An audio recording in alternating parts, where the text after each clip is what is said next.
Okay, welcome to another edition of the RF Video Shoot Interview Series. Today we're with the man, Sick Nick Mondo. First time ever with RF Video. Well, yeah. with your own DVD. Alright, so let's start it off, the way we start them all off. You grew up as a wrestling fan, or at least an ECW fan, is that right? Yeah, I wouldn't say I grew up as a wrestling fan, but the ECW part is correct. That's what first got me into wrestling. Who did you like in ECW? My favorite was, I think pretty obviously, Sabu. Always liked Tommy Dreamer too, you know, how well he worked with the crowd. Raven, Chris Jericho, he was only there for a short while, but I'd say they were my favorites. RVD, of course, I liked him. You grew up in Pennsylvania. Yeah. Not Philadelphia. Denver, PA, is that right? Correct. About 2 hours away from Philadelphia. Did you ever make it down to the arena? Yeah, quite a few times. It's about 60 miles away, so yeah, I made it to a bunch of shows, plus a bunch of ECW house shows too. Okay. I know after you grew up as you were a big prankster, right? Yeah. You were always up to something. You always had your camera with you. Yeah. We saw a lot of that in Unscarred, the documentary you did. But after high school, you almost entered the military. You signed up for the military. Yeah. You sworn in. Yeah. How did that happen? I wasn't sure what I wanted to do out of high school, and that was an option. You know, it's a good physical challenge, and it's a way to, maybe get some money for college or whatever. But, I started thinking about the possibility of going off to a war and realized, I have no interest in that. I don't want to be pulled away from whatever I'm doing in life and go fight for my country or whatever. So decided to back out. It was right before I was going to ship off, and I knew that was an option to pull out, and they tried to kind of bully me into it. Actually, the Marines. I had not a drill sergeant, but whatever, the guy in his office. Or something? Yeah. He was hollering at me and telling me he's gonna force me to go through with it. And I said, I know how this works. I can back out up until the day before. Right, did they ever offer you money or anything? No. He was trying to say that they're gonna force me into joining. I'm like, you can't do that. But yeah. So. Okay, you pulled out of the military. You worked a construction job, right? Yeah. You helped build a prison. Is that right?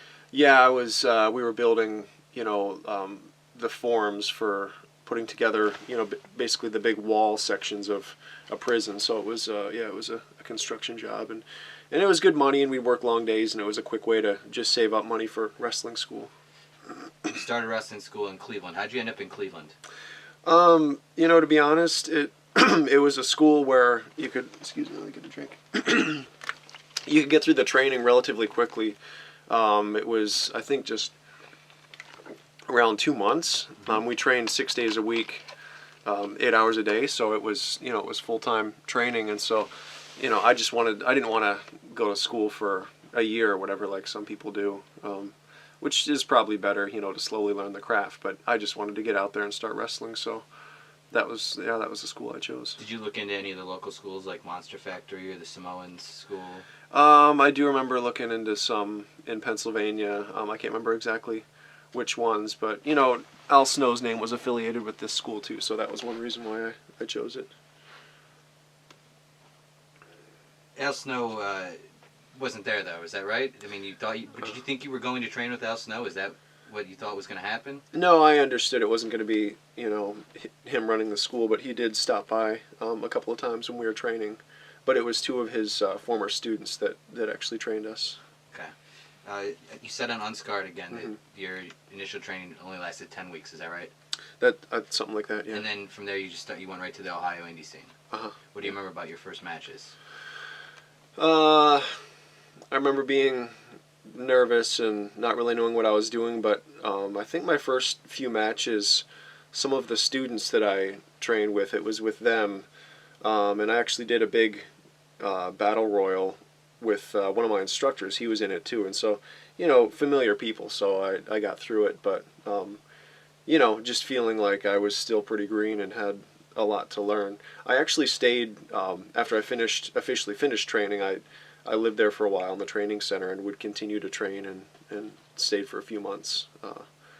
But yeah, I remember being extremely green when I first got out on the scene. Okay, you left Ohio in 1999. You moved back home. Yeah. And you ran into a guy named Eddie Valentine. Yeah. And he got you into a local promotion called PCW. Yeah, actually, I had contacted Blaine DeSantis myself, and got in there kind of on my own and had a few matches, and it was then when he paired me up with Eddie and we started a feud. That was when I clicked with him and would start to train with him. I know one of the big matches you had with him was the Singapore Cane match, and you had several other. I've seen some of the footage you guys kind of training and stuff. Why do you think you guys had such good chemistry together? Part of it was we spent a lot of time training, like I said, and he was more experienced than I was, and he took me under his wing and really taught me, some of the psychology that I think I was lacking. And so just training with a person really makes it so much easier to work with them in the ring. And we got along outside of the ring, laughed, similar sense of humor and everything. So I'm sure that, factored in. Right. You made your CZW debut May 2000. Before we get into the match and everything, how did you get hooked up with CZW? Was it through Valentine? Did you send a tape?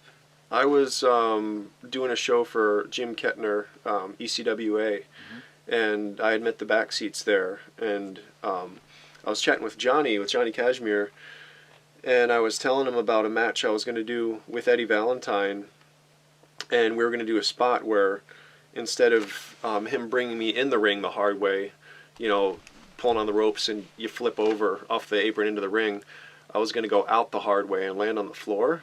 And Johnny was like, "What are you talking about?" And yeah, I did that spot. And I don't think Johnny was there for that show, but he told Zandig about it. And so then Zandig said, "I want to see a tape of Nick Mondo." And I had wanted to get into CZW. I'd been reading about some of the Zandig and wife beater stuff, and it was World of Wrestling magazine. I remember reading that and just like, oh man, this stuff is insane. I want to try and get to this company. So yeah, it was Johnny that put in a word for me. But you weren't doing death matches at that point.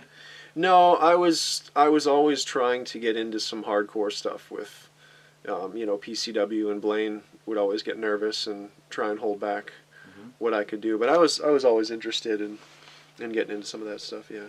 All right, so May 2000, you show up for your first show. It's at Champs Arena with Trent Acid. What were your first impressions of Zandig and then the rest of the CZW locker room?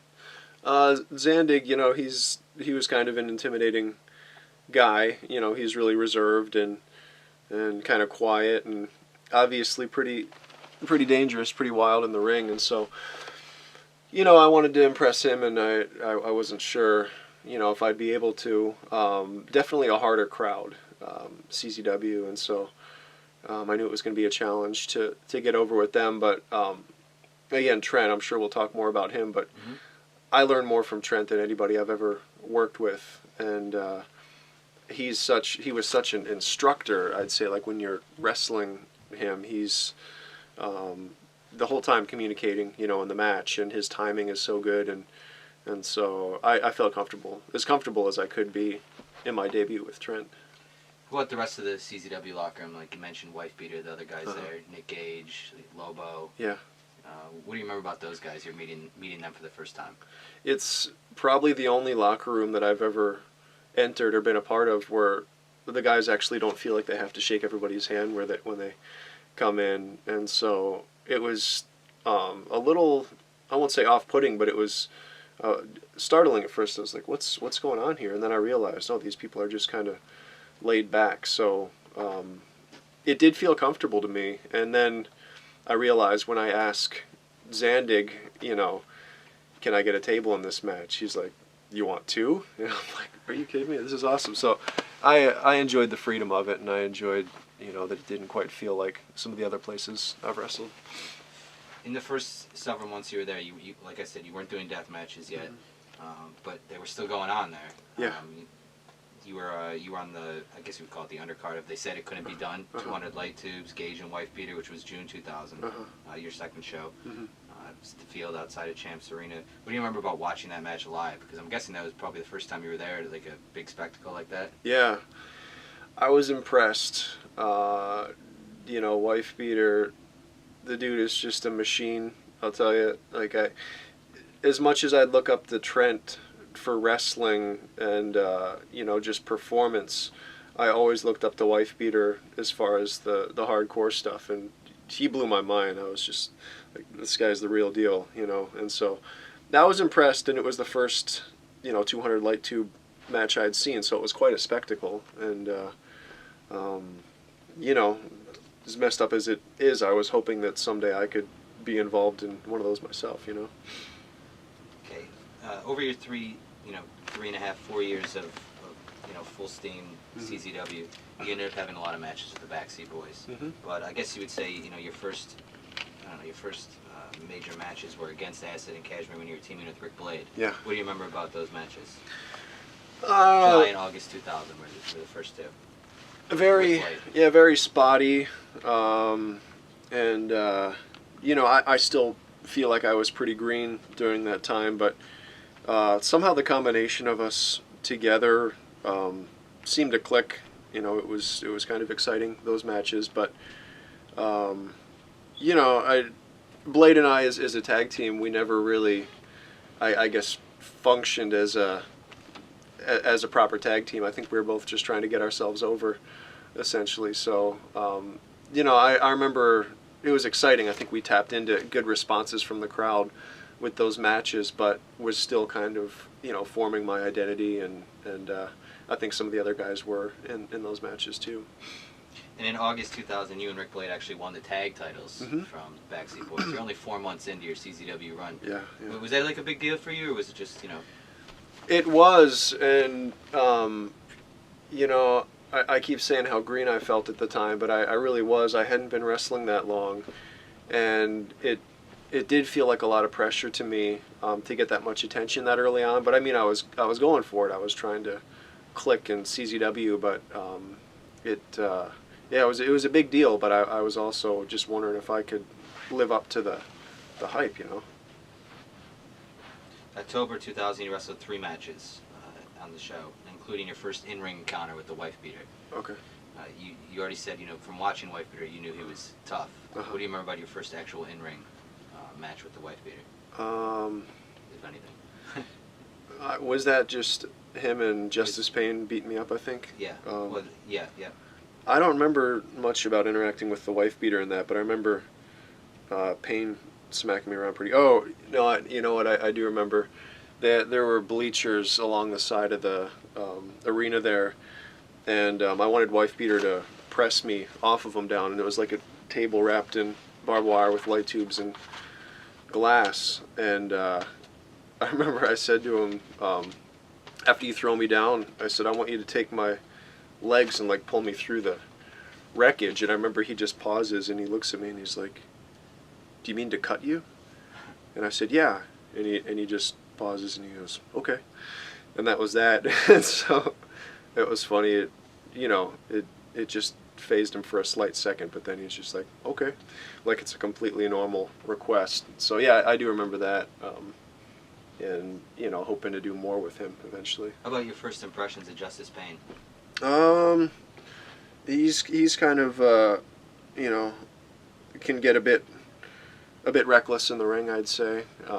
So yeah, I'm sure we'll talk more about him, yeah. but I do appreciate his athleticism and his dedication to his craft, and so it didn't ever seriously bother me. But yeah, you feel it when you wrestle him, when he hits you, and yeah. whatever he does, you feel it.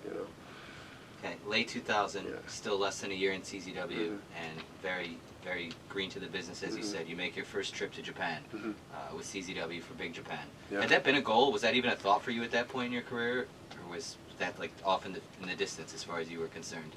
It was, yeah, and I was interested in FMW in particular, and ultimately, I really wanted to have a match with Hayabusa one day. I'd say he's my favorite wrestler of all time, and so yeah, it was really exciting to get to go to Japan, and again, just so early in my career, I couldn't believe it. But somehow we clicked over there, and I seemed to do okay. Those guys, most of them can speak enough English to get by, or at least they know all of the moves, the names of the moves, and so yeah, that was life-changing trip, I'd say. And during that tour, you worked a lot of matches, a lot of tag matches, I think, with Trent, you said. Mm-hmm. Guys like Ito, Kasai, Sekimoto, Yamakawa, Mensteo, Mm-hmm. Shadow WX. Mm-hmm. What do you remember about your first interactions with all those guys, and any of those matches that really stick out to you as being some of the better ones? They were very willing to do anything that we wanted at the time.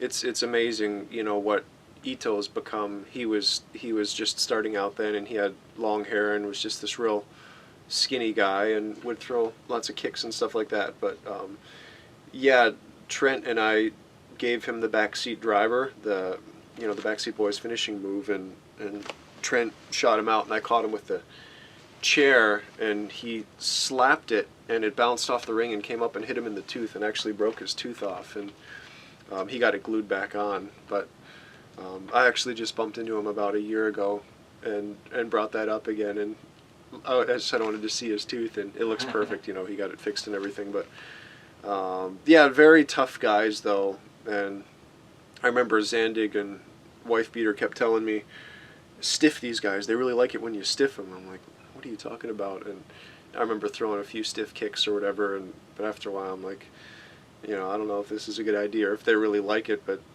that's what John seemed to think, that these guys want you to stiff them. But they were very accommodating and a lot of fun to work with, all of them. If I remember correctly, I know obviously Trent Acid was there. Uh-huh.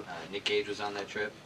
Gage wasn't on that one, no. Okay. Abdullah the Butcher, was he there? Yeah, Abdullah the Butcher. Who else was on that trip from CZW? Madman Pondo, Zandig, and Wife Beater and Trent. I think that was it. You remember any crazy stories, like out on the town with these guys? Anything that was kind of ridiculous? Most of the guys were kind of crabby or in a bad mood, and Pondo, he always wanted to go out and we'd do whatever, but he loves to play the skill crane games, and he's so good at them. I have no idea why, but he'd win those things all the time. And I saw his hotel room, and it's filled with stuffed animals that he's won from that. And they'd kick him out of the arcades because he wanted to play those things, and he'd win all the time. But Abdullah the Butcher, it was kind of funny. I'm trying to think.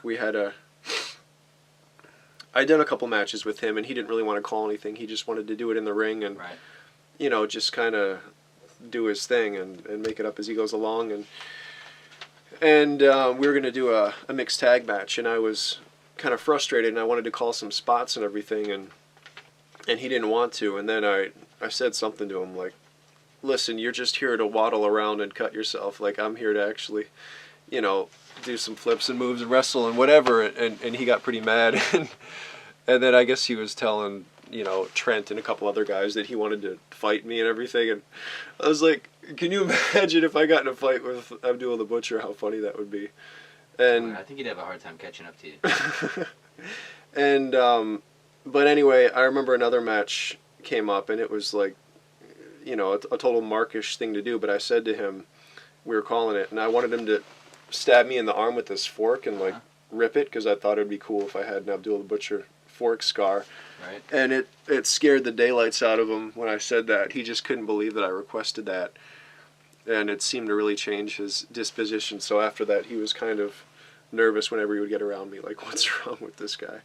But my second match, I think it was my second match, we were actually at Corrigan Hall, and Beater and John had told me, like, you better get color for Abdullah, or he really will stab you with this fork, And I bladed, and it was a really, really bad one. It was right up inside my hairline, and it was just coming out in a straight, stream. It wasn't dripping. It was just pouring and pouring and pouring, and I couldn't get it to stop. And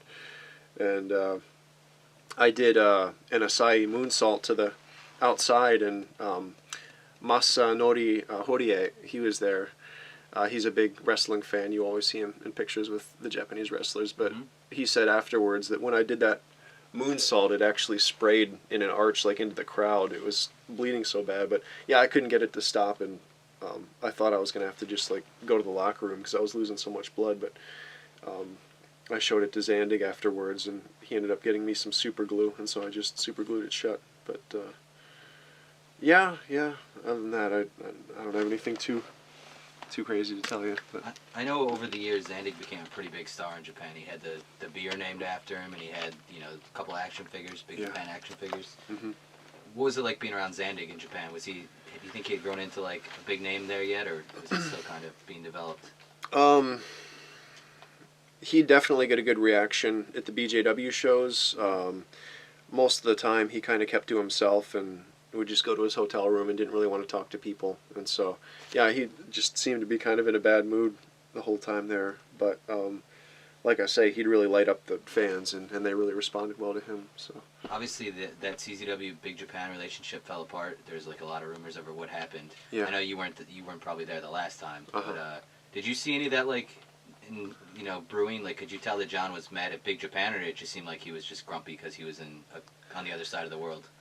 I think he was trying to squeeze as much out of them as he possibly could, and I remember him pushing for CZW to win more of the matches, and for us to go over, and he kept telling us like, we want you to scream CZW as many times as you can during your match, and he was just really putting CZW over. And the food allowance had been like $100 per person per day over there before. When I came, they finally bumped it down to $50 a day.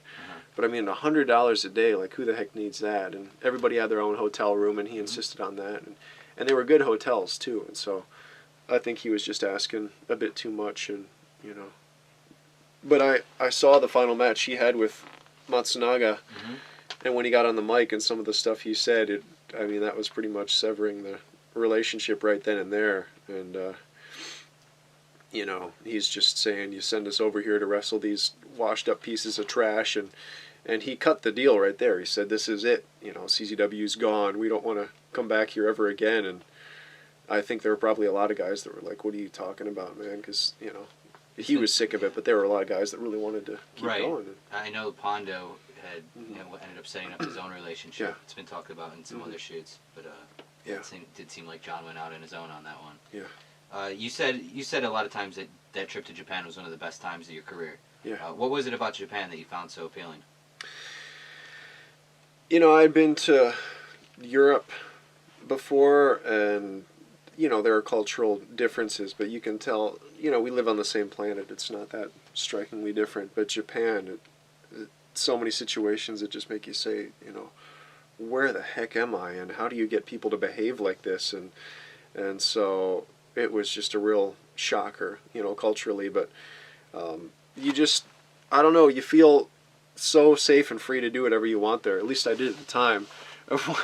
One night, Trent and I, it was ridiculous. We were staying at a nice hotel in Yokohama, and we came down in just our boxers, and they had these robes up in the rooms, and we had them tied around our heads like bandanas. But there's a concierge, didn't know what to do. He's just like bowing to us with this terrified look on his face. But we left the hotel, and we went like all the way around the block. Like we were just walking around, and I remember like suplexing each other into boxes. Like we'd see cardboard boxes and trash, like Irish whipping each other, like in our boxers, walking around just screaming. And on the streets. Yeah, this was like at midnight, and and so I still feel bad. I live in Tokyo right now, Right. And I'm like, I definitely made a bad name for Americans with some of the stuff I did there. But you just have this feeling of, I can get away with whatever I want, because the people are so polite and they don't want to humiliate you at all. And so, but yeah, I'd say just the culture, something really clicked with me. And I love the wrestling crowds over there too, how respectful they are, and that was nice to experience. How about like communicating with the guys before the match? Any trouble like speaking to them? I mean, I know there's some universal language, but still, one speaking Japanese, one speaking English. It was easier than I thought. Surprisingly, it's not that difficult to put a match together. But if you get off track in the middle of a match, it can be tough to get back on. Right. But no, they've all trained, very extensively, those guys, and so I didn't have much trouble working with them at all. Okay, let's go back to the States. Early 2001, you returned. Just before you left, you'd started your little singles feud with Rick Blade. You guys had couple big matches. I think probably the biggest one was the barbed wire ladder match at Break On Through. Yeah. What do you remember about your matches with Rick, and specifically, I guess, the one at Break On Through? Yeah, we didn't get along real well, Rick and myself, and especially that match. I don't even know what we were fighting about. Right before we went out, like we were arguing about something, and it ended with both of us just pissed off, and like we didn't even say anything to each other. And so that's not a good way to start a match. No. And so we were, it wasn't going too smoothly. And yeah, the whole match itself, he was mad about it because I wanted to do a barbed wire ladder match, but he didn't want to, and Zandig was trying to kind of pressure him into doing it, but wasn't going to force him to. But I think it was just 1 week prior, I had the three-way match with Super Crazy and Rick Blade. Right. And I grabbed the mic at the end, and I just said, next week we're doing a barbed wire ladder match. And I said, whether you want to or not, that's what we're doing. And so I kind of put him on the spot with that. And so, I said some things in the wrong motion myself with that. But yeah, that match could have been a lot better, but like I say, when you're not getting along with the guy, it just, there's, I think, a little bit too much tension, so, it was okay, I'd say. A lot of people have considered Rick Blade to be kind of maybe a little reckless, or, just maybe not very accurate, I'll just put it like that. Did you feel like he was, I don't know, any more unsafe than anybody else, or do you think the matches you had with him, they just went the way they did just because that was the nature of CZW? I don't remember ever being hurt by Blade, including, his kicks and everything. Did you break your nose in a match with him? No, he sandwiched me between two ladders and did a moonsault, but no, it didn't actually break my nose. I was bleeding out of my nose, but it didn't break. So yeah, I know he hurt Winger pretty badly in Japan. You probably heard about that spot, but it sounds like it was just really risky in general. Zandig was giving him a spinning power bomb, right, slammed him down, and Rick Blade came off the top with a leg drop, and they tried to time it, and he sat, crushed his head, and he ended up going blind in his one eye. So I didn't even see that or anything, but yeah, Rick Blade was such an athlete that he was so accurate with everything. Even landing 450s, everything. And I know he's blown spots, but I did too. But I'm saying, like, as far as hitting stuff on me, like, I was never hurt by him, or okay. I don't feel like he ever screwed up or stuff like that. But anyway, no, it's okay. You mentioned the three-way you had with Blade and Super Crazy. What do you remember about working with Super Crazy?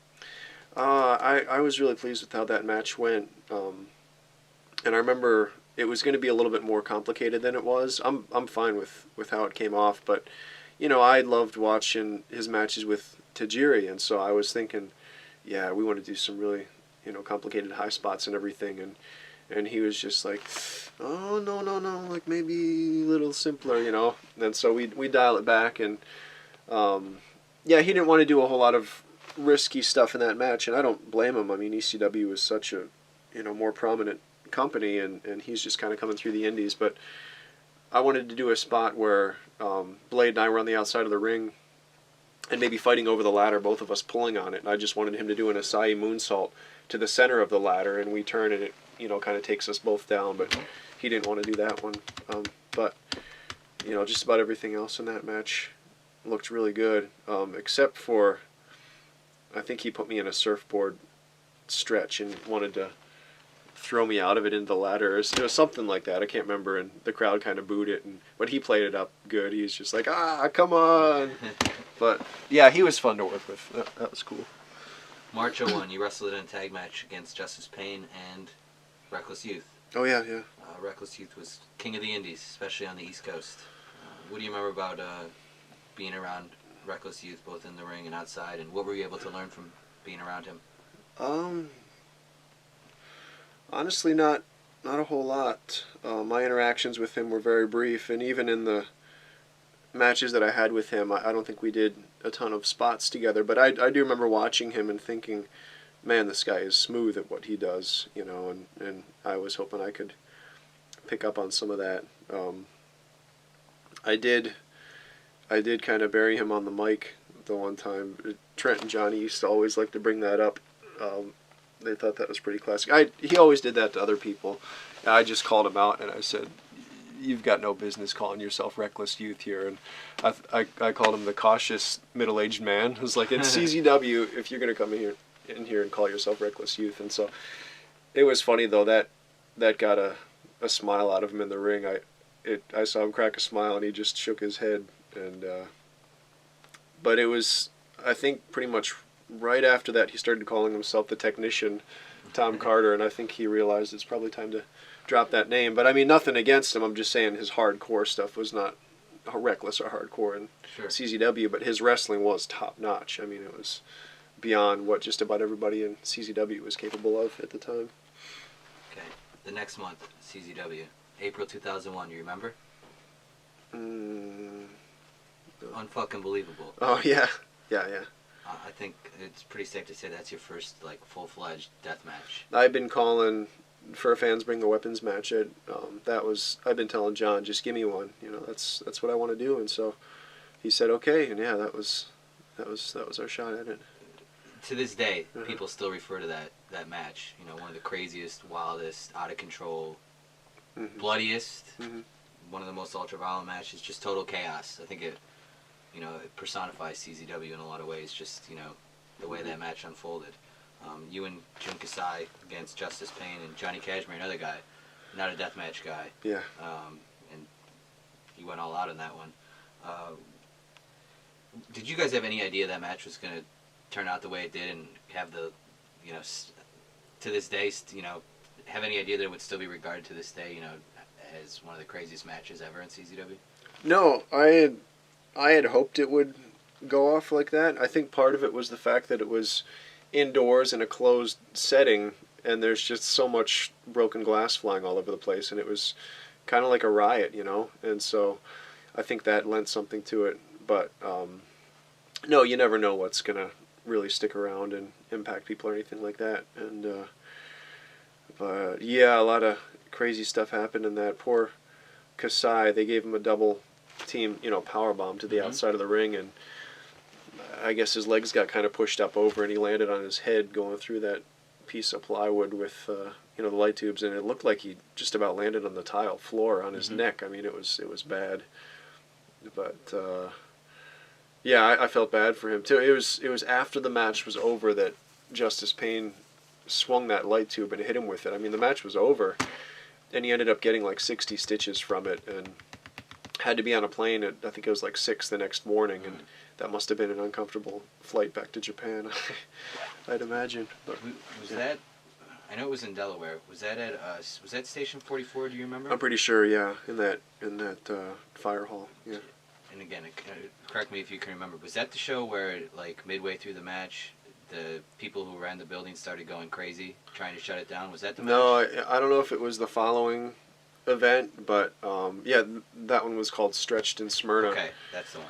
And I love that match because there were so many people involved, and that one was just a borderline riot. And, what do you remember about Stretched in Smyrna?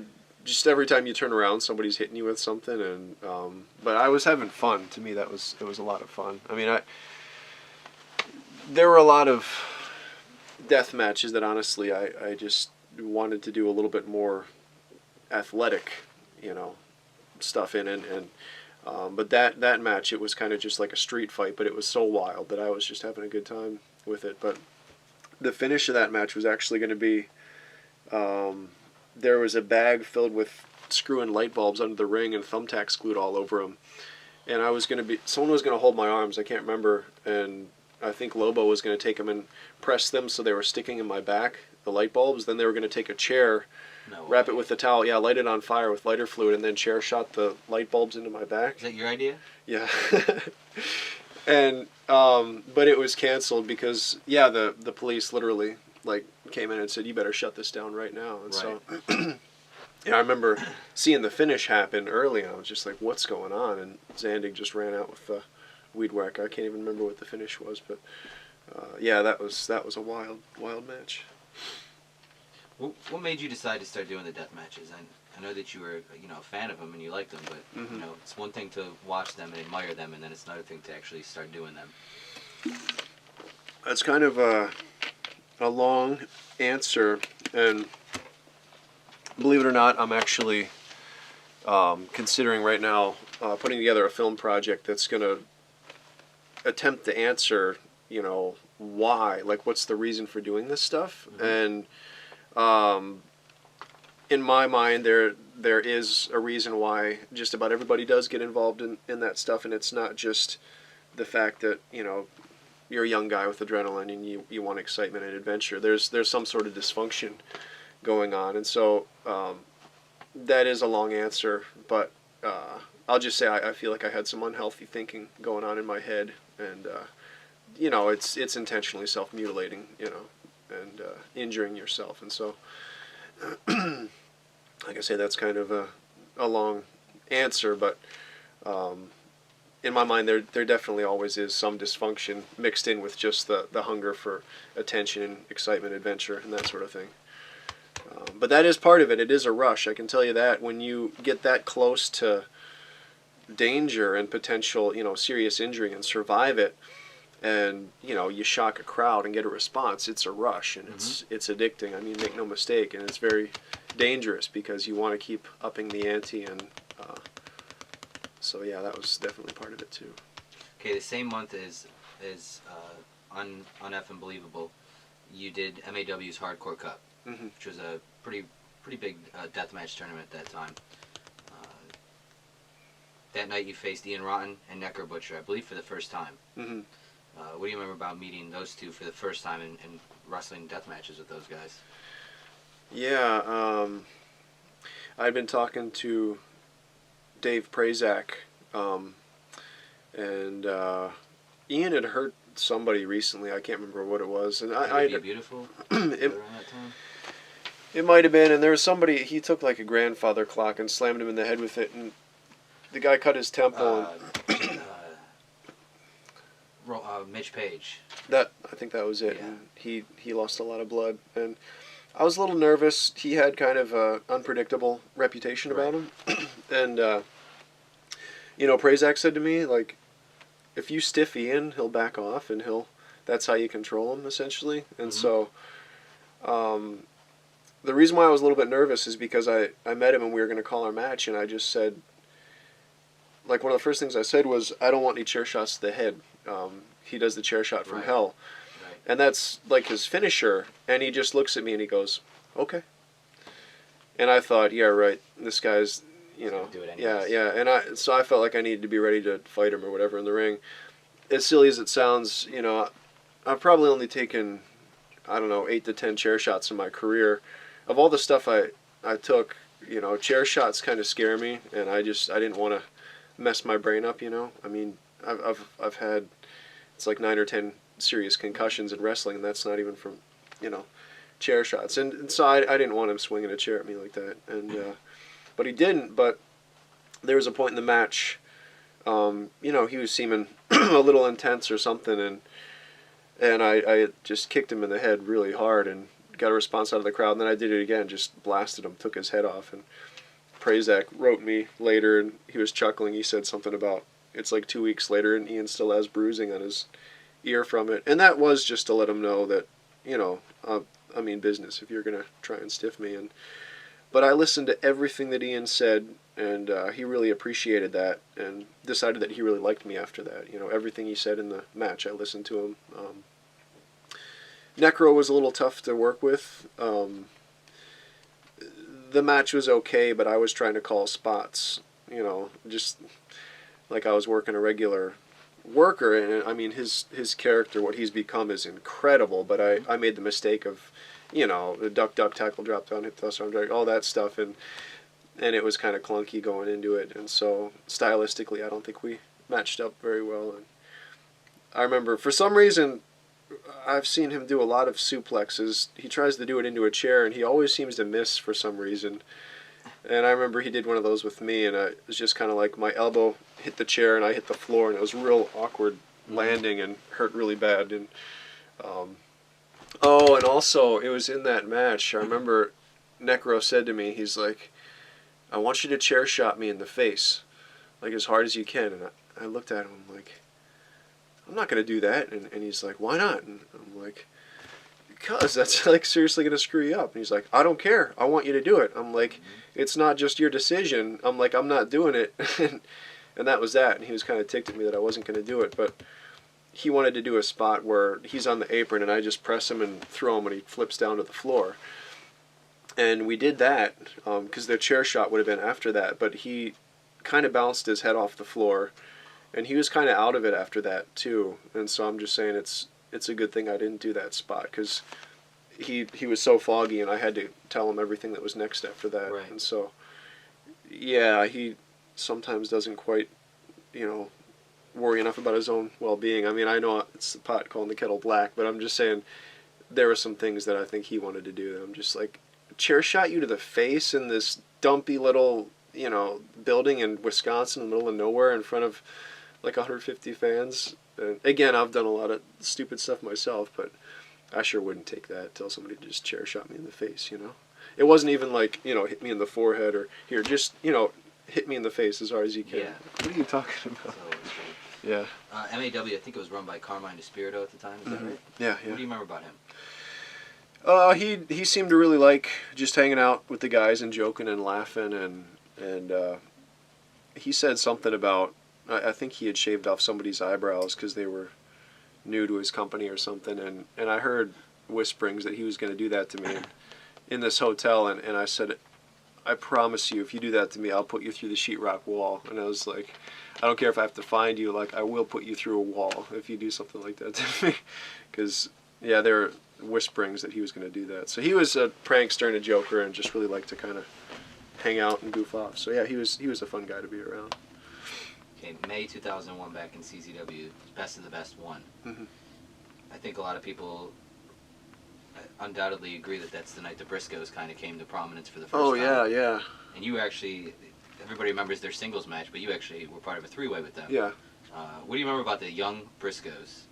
Oh, I was training at Jim Kettner's gym frequently, and they came in there, and within I'd say 3 to 4 months they could bump better than anybody in there. Like I just could not believe the raw talent in those guys. It was incredible.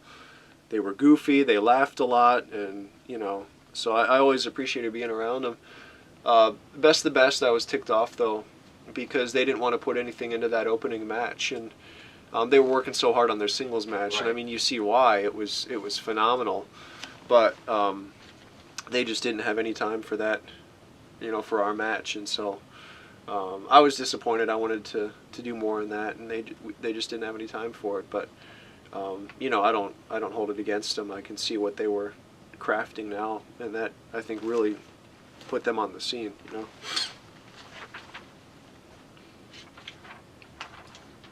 You did MAW Hardcore Cup first, then you did King of the Deathmatch for Ian in June of that year, Clarksville, Indiana. Probably the biggest deathmatch tournament in the country at that point is King of the Deathmatch. I think so. This is before TOD. Okay. How about actually working for Ian in his house and working against him in his house? Was it different than working with him in MAW?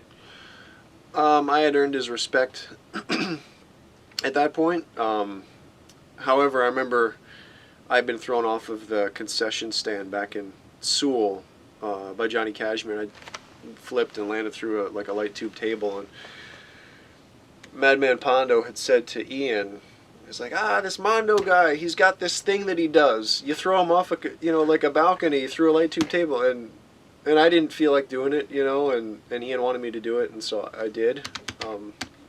But it was still my choice. I just decided to go ahead and do it. But I remember getting hurt on that one, and it was probably because I didn't really feel like it, and I didn't just relax and go into it. I over-rotated a bit, and the table popped up and hit me in the head really bad, and yeah, that one stung really bad. But first round was Cash Flow. You're at Cash Flow, yep. I gotta say, that's gotta be just about the worst guy I've ever wrestled. Sorry, but that was... Well, before he was Cash Flow, he was security guy Mike. Oh yeah. So that might explain. Was that a it. gimmick, or was he actually? No, he was the security guy named Mike. Okay. And then he became Cash Flow like overnight. It was pretty funny because I had some people telling me, you know, we were calling spots, and I thought we had a really cool match lined up, and they said, listen, he's going to change things in the ring. He always does that, and he throws the spots out. And I was like, no, it seems to me like he's going to do it. You know, it's fine. But we got out there, and sure enough, he threw it out the window. And then he starts going for the test of strength, and I always thought that was the stupidest thing. And I'm sitting there looking at him, and I remember a fan goes, "Kick him in the head." And I'm thinking about it. "Kick him in the head." They yelled again, and so sure enough, I just blasted him, kicked him in the head, and you know, hit him, threw him out of the ring, and then just dove on him. I said, "That's it. We're just going to turn this thing into a brawl." But oh man, was that ever a stupid match? It was just he had a couple of special moves of his own that just, He's always known for his chops. Did he get you with any of those? Oh yeah, and I was determined to just take him. You know, everybody said, "Oh, he's gonna hurt you," and I was like, "How am I gonna get hurt with the chop? Like, I don't care." And You threw him pretty hard. yeah, but I mean, compared to the other stuff that you're taking, I mean, yeah, they sting, but I felt like I said I'll take as many as he throws. You know, and yeah, they hurt, but they're chops. You know, and it's a death match, so you don't go out there afraid of chops when you're doing a fans bring the weapons match. But yeah, what was that ever a poor match? I'll tell you that. Okay, back east, CZW, June of '01, you defeat Mondo and Wife Beater to become the Iron Man champion. Yeah. It's another step up for you. Did you feel like you were moving up the ladder in CZW by that point? I was definitely starting to get some recognition for, you know, the violent stuff, and so, yeah, I showed up to that show, and I remember Zandig coming up to me, and he just goes simply, "Mondo," he's like, "You got to get your ass kicked tonight." And I'm like, "Oh, okay." And he's like, "We feel like taking a break from, you know, the violent stuff." And he's like, "And you're getting the title." And that was my only assignment. He just wanted me to get beat up really bad, and so I was like, "Oh, okay." And so that's what I did. But yeah, it felt good to get that title. I thought that was a key moment in my career. What was your relationship like with John at that point, mid 2001? I felt like I was gaining his respect for sure. It's kind of dysfunctional, but you know, that's how you gain his respect, if you're willing to get hurt Right. in the ring. There were definitely some shows where I didn't really feel like doing the violent stuff, and I'd show up and he'd just tell me, "This is what you're doing," and so but I take full responsibility. I mean, I was trying to get involved in that stuff. It's just you end up doing a little bit more of it than you want to. I suppose that was the case with me anyway. I was more frustrated by the fact that the shows usually weren't even put together until I got there, and I'd complain about it, so they'd book the matches in advance, but they'd always change when I get there. Right. And just didn't have enough time to put them together usually. That following month, you wrestled a 6-man tag, Hate Club Dead, you, Zandig, and Wife Beater, Yeah. against Backseat Boys and Justice Pain. Yeah. You remember? Yeah. Your first time in the ring with Zandig. How about in the ring at that point? Did you feel like he was easy to work with, kind of like put stuff together with, or? Yeah, he's surprisingly agile and athletic for his size. Zandig was, and that was another one of those riot matches where it was just out of control, and Yep. so I got a kick out of that one. I do remember a sheet of glass that they were trying to break, and I was behind it, and so was Big Mac Smack, and it was ridiculous. They were taking a baseball bat to it, and Trent doing his Yakuza kick, and they could not get it to break, and finally I think the thing just like fell over, and then it broke on its own. And I remember Zandig was really mad about that, and he was saying he wanted that edited out of the video, you know. But yeah, that was a wild match. And I had cut a vein in my wrist in that one, and I remember it was just pouring out. And Wife Beater, you know, ex-Marine, he just went into survival mode right away and just grabbed a roll of tape and just wraps me up and rips it off and just walks away and goes back to the match. Yeah, so. Around that time, you wrestled Mondo a few times, both in that 3-way that had Wife Beater and also the following month. What do you remember about Mondo around that time, besides his affinity for skill cranes? Yeah, pretty simple to work with. Another guy, kind of, I'd say stylistically, we kind of clashed though. he's got a handful of spots he likes to do in a lot of his matches. It's more his character that really gets over, which is really important and is really good. But I think we had some matches that were just kind of so. We did a match in Sewell, and we weren't allowed to do much at all with, I think, anything like glass or barbed wire or whatever, and I just tried to have kind of a straight up match with Pondo, and I remember that being a stinker. I don't even think I've watched it, but I remember it being pretty bad. So, but he was always a good guy to be around, and always lifted the spirits of the locker room. And I know, CZW is always kind of like, you mentioned how it was a little bit of a laid-back atmosphere, like there wasn't a lot of handshaking. I know that, from, stories I've heard and people I know and I've talked to, it always took a long time for guys to kind of get accepted by the CZW locker room as one of their own. At what point do you feel like you got accepted? Do you think by this point you were, or do you think you were still like a guy who was coming in and part of the shows, but you weren't necessarily a CZW guy? I feel like I came on board early enough with CZW that everybody was kind of establishing themselves. That no, I didn't ever really feel left out. So fortunately, I did feel like I was pretty well accepted by the guys. I feel like it was 2002 that we really kind of blossomed into people understanding who their characters were, and so I had been there for a good 2 years at that point. Yeah. Okay, summer of 2001, you worked a lot of matches with Nick Gage, both singles match, tag matches, and also the no rope barbed wire, which we'll get to in a minute. But what do you remember about meeting Nick Gage, your first impressions of him and being around him? He kind of plays it off like a real hard guy, real tough guy, but he's just quiet and kind of introverted, and a lot of people are afraid of him or think that he's, I don't know, being antisocial or mean or whatever, but very, very athletic and really sharp in the ring, and so really liked working him, and I can't say much bad about him. He was good to work with, and you'd be surprised. I mean, he doesn't hurt you with a lot of the stuff that looks like it hurts.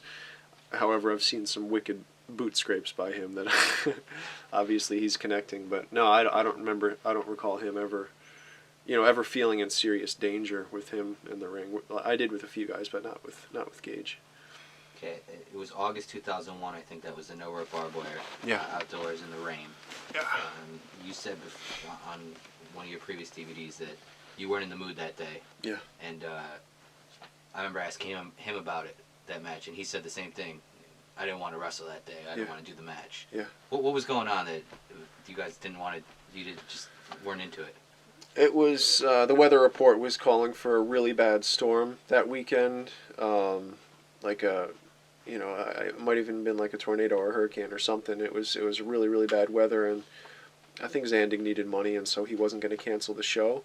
And we had put a lot of time and thought into that match, and as ridiculous as it might sound, we wanted to have the best barbed wire match ever. We thought it could be done, and they didn't have much time to set up the ropes, and it was just single strands, and they snapped right away, and we knew that going in that we were going to have to compromise a lot of what we had planned, and so it was like right before we went out, it starts raining, and so both of us were just kind of ticked about it. It was a very small crowd and everything, but I think because we had to improvise so much what happened in that match, and it was pretty stiff. Yeah, I mean, if you look at the highlight videos of the match, there's some crazy bumps you guys still did.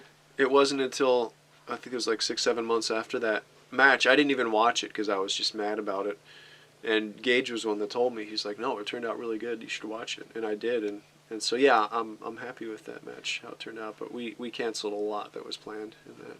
The finish of that was I think the salt driver off the apron you gave him. Or maybe you didn't go with him, but he went through the fire. Mm-hmm. Was that the first time you had been involved in a spot with fire? Yeah. I was supposed to go through that table, but the Dewey was supposed to set it up perpendicular to the ring, and it was parallel, and I wouldn't have been able to make it. I would have fallen down straight to the asphalt and probably broken my tailbone, and so I had to just throw Gage instead. But maybe it's for the better, that didn't happen. But yeah, that wasn't. I think the finish was something really stupid with Reckless Youth running in, and and interfering. It was a really dumb finish, but that doesn't really matter. That's not what people remember about it. But Yeah, I don't remember that. there were a lot of stupid finishes back in the day in CZW. I can say Well, let's that talk for sure. about the stupid finishes in CZW, because people have always talked about how at that time there was like no organization. Yeah. The thing that made CZW was just you guys going out there and being crazy. Yeah, Doing exactly. stuff that had never been done. Mhm. What was going on behind the scenes in CZW around this time? It was the Wild West. Oh man. I've always heard things like Yeah. Big Mac Smack was heavily involved, Kashmir, Justice Payne. Zandig wasn't always there, for one thing. Yeah. And when he was there, it was kind of like he gets there and then he decides what's going to happen. Mhm. What do you remember? I was really frustrated because if I have time to sit and think over a match, I can come up with good spots. And there were a couple times where I had that opportunity, like when the Messiah first came in and I faced him in, I think, his second match in CZW. I had some time to, I knew that match was coming, and John told me we were going to work each other. And so I got some of his matches and I watched him and really studied him. And I was practicing at the local gym in Minnesota and training with Eric Cannon, actually, and practicing spots I wanted to do with the Messiah. And so, but generally how it was is, you show up and you don't even know what's happening, and, it gets down to maybe an hour before the show is going to start, and then you find out. And so that was really frustrating. And again, I think it was just kind of, let's keep shocking the fans and upping the ante, show after show after show. And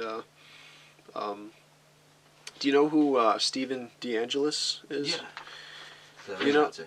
Yeah, he's a former ECW Yep. ring announcer. Well, I know he spent some time working with Paul Heyman and around him, and he was coming to shows around 2002 and was offering his assistance with booking, and I always felt bad because he was kind of pushed into the background, and I sat and I talked to him, this one show for maybe more than an hour, and he was telling me ideas of what he would do with each character and how he would build them up, and I couldn't believe it. I was just like, if we booked shows this way, I think CZW would, because people were waiting for the next ECW after ECW Yeah. folded, and we had a shot at that. We really did, and we blew it. CZW definitely did, and I just think if we had some good, creative work going into it, and if we paced things and teased things and built them up and set them up and paid them off, it would have had a much greater impact, and some of the wrestlers would have lasted longer. And so it does frustrate me, and I know some fans gripe that, CZW isn't what it used to be, but that's part of the allure. It's just, I think when the fans would have that dangerous, anything can happen Unpredictability. feel, like I might even be in danger as a fan. Like, it's because that's how it was. It was just out of control, and there's a real rush to that, but it's short-lived, and it's not sustainable. So yeah, that You say you were frustrated at times. Did you feel like everybody was frustrated, like a lot of the guys were, or were they just along for the ride? some of them were just there for the rush, just showing up for it, but I'm sure there were other people that were frustrated, and I'd say especially some of the non-violent wrestlers, even Nick Burke, Right. a very talented guy and very comical guy, but would kind of get pushed to the back burner, and John would always try and put the spotlight on the violent guys, and so I think there was definitely some frustration along those lines. So yeah, I'd say that was pretty. Did you feel like he treated the deathmatch guys better than he treated the non-deathmatch guys? It depends on what you mean. I mean, do you think he respected them equally? yeah, Or? no, he respects you more if you're willing to hurt yourself. Okay. But is it treating somebody better to say, I want you to, get tossed off of the balcony here through one table, or I want you to, this or that? I mean, it's taking people for granted, I'd say, in a sense. But yeah, he respects you more if you're willing to hurt yourself, for sure. Okay. In late 2001, you had a couple tag matches against the Hate Club, different variations. You and Zandig in one. You and Z-Bar, a very young Z-Bar in one. Yeah. The opinions on Z-Bar are all over the radar, from annoying, obnoxious, to smart, good business, good mind for the wrestling business. Even as far back as that point, I've always heard that Z-Bar was one of Zandig's right-hand man. Yeah. Right-hand guys. All of the things you said. he was a pretty funny character too, and the fans hated him, and they could have done more with that. You know, if you Yeah. get like a, you know, if we did a series of just, you know, Barr against myself, you could really get the crowd going, and, you know, eventually murder him at the end of the match or something like that. So I do appreciate Barr. He tends to say some things that get him in trouble, or at least he did. You know, he tends to run his mouth a bit, but it's just his character, but he did do a lot. I'll say that, to help John get the company going, and he was another one of those people, I'd say, that was offering ideas that were kind of squelched and, you know, stuffed in the background. So yeah, I think everything you said is accurate about Barr. Z-Bar was really young. I think he was still in high school when he started with CZW. Oh yeah, okay. Nick Gage, I think he was. I know he was in high school when he started. Why do you think all these guys in CZW were so young, like, and able to become like such big stars at such early points? Is it just because CZW is CZW? Or you think these guys were special? I think John was probably looking for people that were young, because they don't really say no to you, and you know, you can get them to do whatever you want, in a sense. And I always felt we needed more veterans in CZW. You know, when a veteran would come around, they were just kind of like a joke or put on the back burner. You know, Rockin' Rebel, I mean, he could have taught us a lot. I mean, say what you will about him, he knows how to get on the mic and get the crowd fired up. And same thing, you can do something with people like that. You know, you have a top face come out and kill him, and, you know, you get the crowd going up and down and up and down. And even though he didn't quite fit into the CZW style, and not that I'm saying it was a huge opportunity, but Tatanka, he was there for a show. And I remember somebody said, Tatanka's here. Tatanka's in the locker room.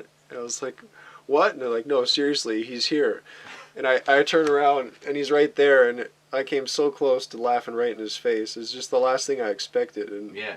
But you know what I mean? It's just like when a veteran came through, it was just kind of like a joke, and, you know, they bury him and get him out of there, and that's it. And I'm not saying Tatanka could have, you know, changed the face of CZW, but I'm just saying there's at least things you can learn from these people, and I definitely picked up on that, you know, in other indies that I would work, when I'd have time to sit down and listen to some of these veterans. So yeah, it was a collection. Who were you looking up to? Was there anybody who pulled you aside and was kind of guiding you along in CZW, or anybody that you looked to for advice? I'd say Trent. He didn't pull me aside and teach me, but every time we'd have a match, he had a lot to pour into it. Okay, was there any guys in the CZW locker room or elsewhere that were kind of pulling you aside at that time and giving you advice, or anybody that you were kind of looking to for advice? I was definitely looking to Trent, as I mentioned. He always would have good feedback, you know, after the matches, and so aware, and always just one step ahead in the ring, and communicating the whole time too. You know, he put his hair down so he could talk without people noticing, and he was so comfortable in the ring that eventually we'd start to joke a little bit. I mean, spending time in Japan with Abdullah the Butcher, we had a lot of like Butcher impersonations that we'd do, and he'd start doing that in the middle of the match, and then I'd do it, and he'd start laughing, and he'd have to put his hair down. And so, yeah, I feel like I learned the most from working with Trent, and, you know, I didn't watch a ton of the classic WWF stuff, but it was, at one point I came to realize, like, wow, Trent is definitely replicating some of what Bret Hart would do, or Shawn Michaels, or whatever. You could tell he was really a student of the, you know, classic WWF, and really absorbed that stuff and understood it so thoroughly. And so Trent was the primary one that I feel like I was learning from. Okay, December 2001. Mm-hmm. Cage of Death 3 Yeah. at the ECW Arena. CZW's big debut. Mm-hmm. A night of incredible potential and promise. Sold out crowd. Yeah. A lot on the lineup sheet. Yeah. You wrestled a three-way. Yeah. With Nick Burke and Adam Flash. Took a big bump. Mm-hmm. Before we talk about everything else, Yeah. As an ECW fan, as you were, and Yeah. as a lot of the guys in the locker room, Mm-hmm. guys came right out of the crowd right to CZW. Mm-hmm. It had to have been a huge night for you guys. It was. I'll never forget just taking a moment in the ring in the beginning of my match to just stand there and look up and think, oh my gosh, like I'm in the ring in the ECW arena, like I've dreamed of this. Not only that, I believe that's the most full that building has ever been because they broke fire code that night. Right. And there were several hundred people literally that they had to turn away. And that was a surreal feeling. And I don't remember much about my match. I was happy that that bump, went off well. It did hurt me landing on that ladder. I remember being bruised, like from all the rungs, like feeling that for a while. But I was frustrated with that match. Just one example of the lack of coordination is whoever was booking, I don't even remember, that requested that we brawl in the back during the match, and it was supposed to be played up on the screen simultaneously. Okay.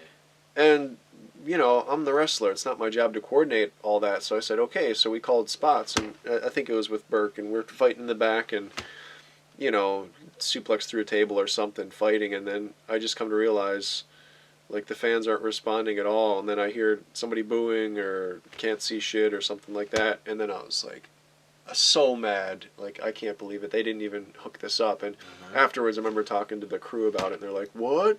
That was supposed to be on the screen, and so... No, we just went back there to go through a table just for the hell of it. Yeah, but ask what you want here. I've got a lot of opinions about that night. But well, how far in advance did you guys know you were going to do that show at the arena? I don't feel like it was real far in advance, because I remember the moment of hearing about it and being so excited about it. So maybe a couple weeks. Yeah, I can't quite recall, but I don't think it was like we knew way in advance. I think we knew that we were going to lose our building, and of course the question was there, can we get into the ECW arena? But I wasn't ever counting on it happening, that's for sure. Okay, as it's getting closer to showtime, and it becomes apparent there's a lot of people waiting to get in. Yeah. A lot of people waiting to get in. Maybe not everybody's going to get in, and it's going to be a sold-out crowd. What's the feeling in the locker room at that point? You guys feel like you have the potential to do something real special, or is it nervousness? I think we were just really, really excited, but to be honest, I had this growing awful feeling of dread, because I think that show started like almost 2 hours too late. Yes. Like really too late, and then I think they stopped to build the cage before the main event, and that took like an hour and a half, and I was just realizing like the disaster with putting that show together, and if you could see that so far ahead of time, how come nobody else was thinking about this? There wasn't a whole lot you could do about it at that point. To be completely honest with you, I think Zandig was being really stubborn with that, because there were people offering to help, and I think it was his baby, and he wanted to do it, and he didn't want any help, and he was going to do it his way. We could have gotten more help, and we didn't have it, and so I don't think I'm the only one that didn't see it, but naturally I tend to assess scenes, and I'm working as a director now, and so I naturally tend to think of everything that's going on and how it's going to fit together, but I'm just a 21-year-old kid at the time, at that show, and I can't take things over and coordinate it, plus the pressure of putting my match together. It's just more, I can see this thing's out of control, and this tremendous potential is here, and there's not much I can do about it. So, was there a big pre-show meeting that night? Do you remember John addressing the locker room? I don't. No, I don't. And maybe that's just me forgetting it, but I don't recall anything like that. No. The match itself, Nick Burke and Adam Flash, the three-way. You talked about some of your frustrations with it. How about being in there with those two guys? You hadn't really had a lot of work with them. I think that was the first time with Flash. Probably, yeah. I guess you talked about the big bump already, but any other memories of that match, or the way it turned out? It might be the case that I haven't even watched that match, to be honest with you. And I don't recall it being a disastrous match. I don't recall it being a great match. But I remember being disappointed enough with the night in general that I don't think I wanted to watch it. So I've seen clips of the bump that I took, but I don't think I've even seen that match.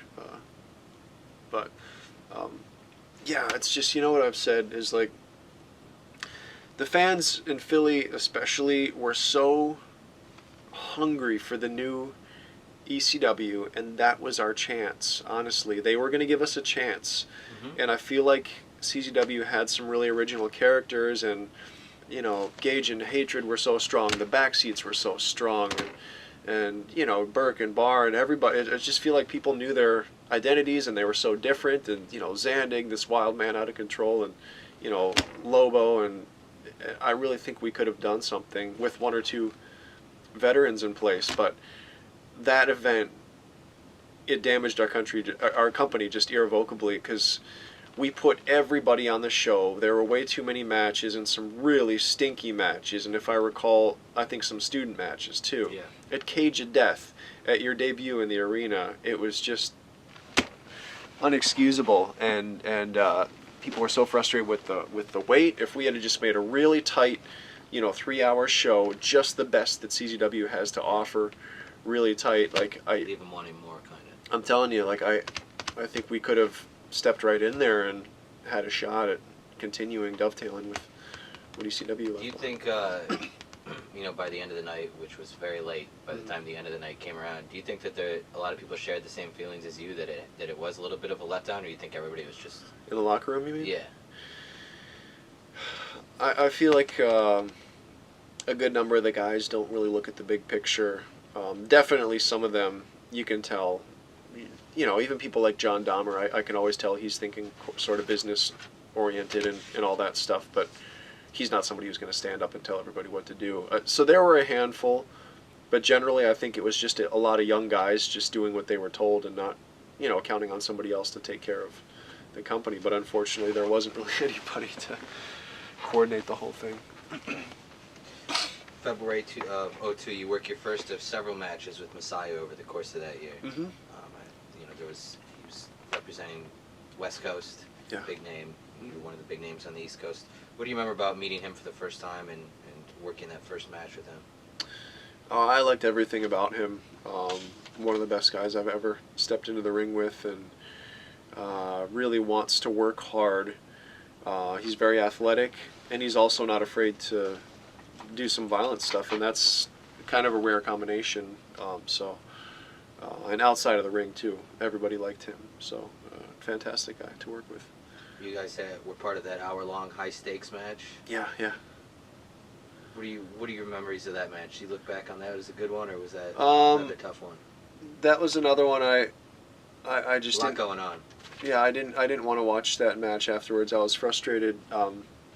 I had driven from Minnesota.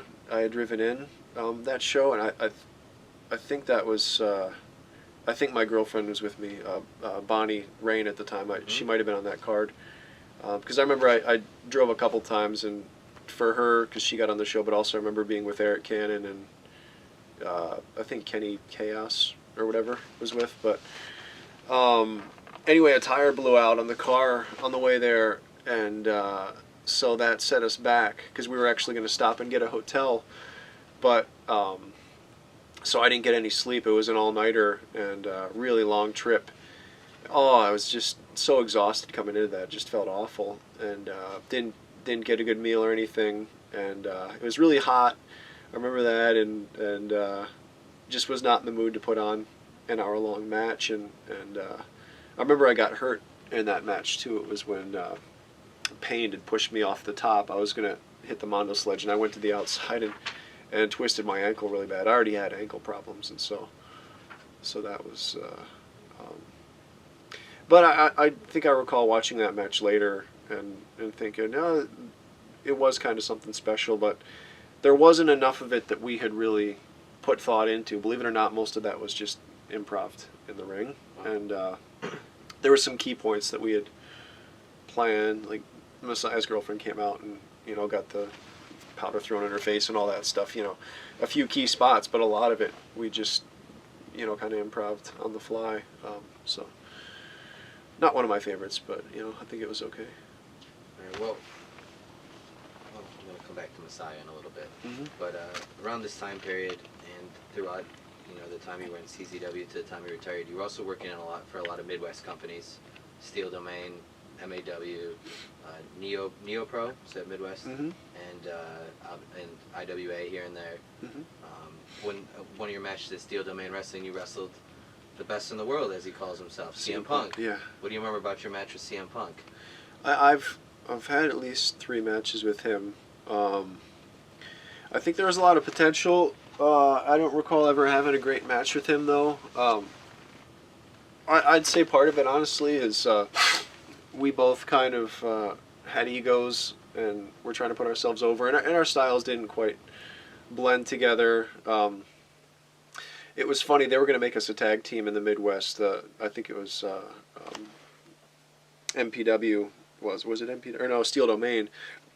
Simply for the reason that we both have similar like arch tattoos and taped fists, and we look the same. And I remember that kind of ticked him off and made him feel stupid, and me too. I'm like, what a dumb reason to be a tag team. So, you know, it was okay working with Punk. He was definitely an entertaining personality to be around.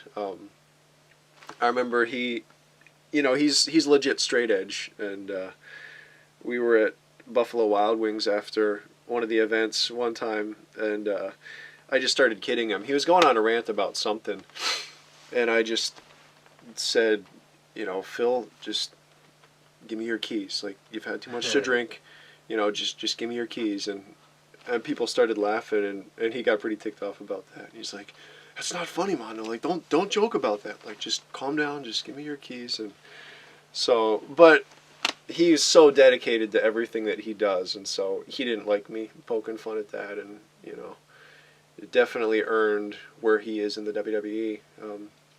You probably remember there was the one year that he had worked every single weekend, at least one match on the indies, including he had like fractured his skull on a show and still, you know, kept going like the following weekend. And so yeah, I think there was definitely some potential with him. Nothing great, just some okay matches. But I do remember I was wrestling him one time, and I can't remember if it was a 3-way match or what, but the finish, he gave me Bam Bam Bigelow's finisher, Greetings from Asbury Park. Oh, yeah. You pick him up for a body slam and just sit out, like Michinoku driver or whatever, and man, did he spike me on top of my head. It was really bad. That almost knocked me out, and luckily it was the finish. But Lenny Lane was on that show, and he saw that, and like he almost ran to the ring. He was so scared. He thought like I broke my neck, and so my neck was jacked for a couple weeks after that. So Punk just about killed me with that. Did he apologize?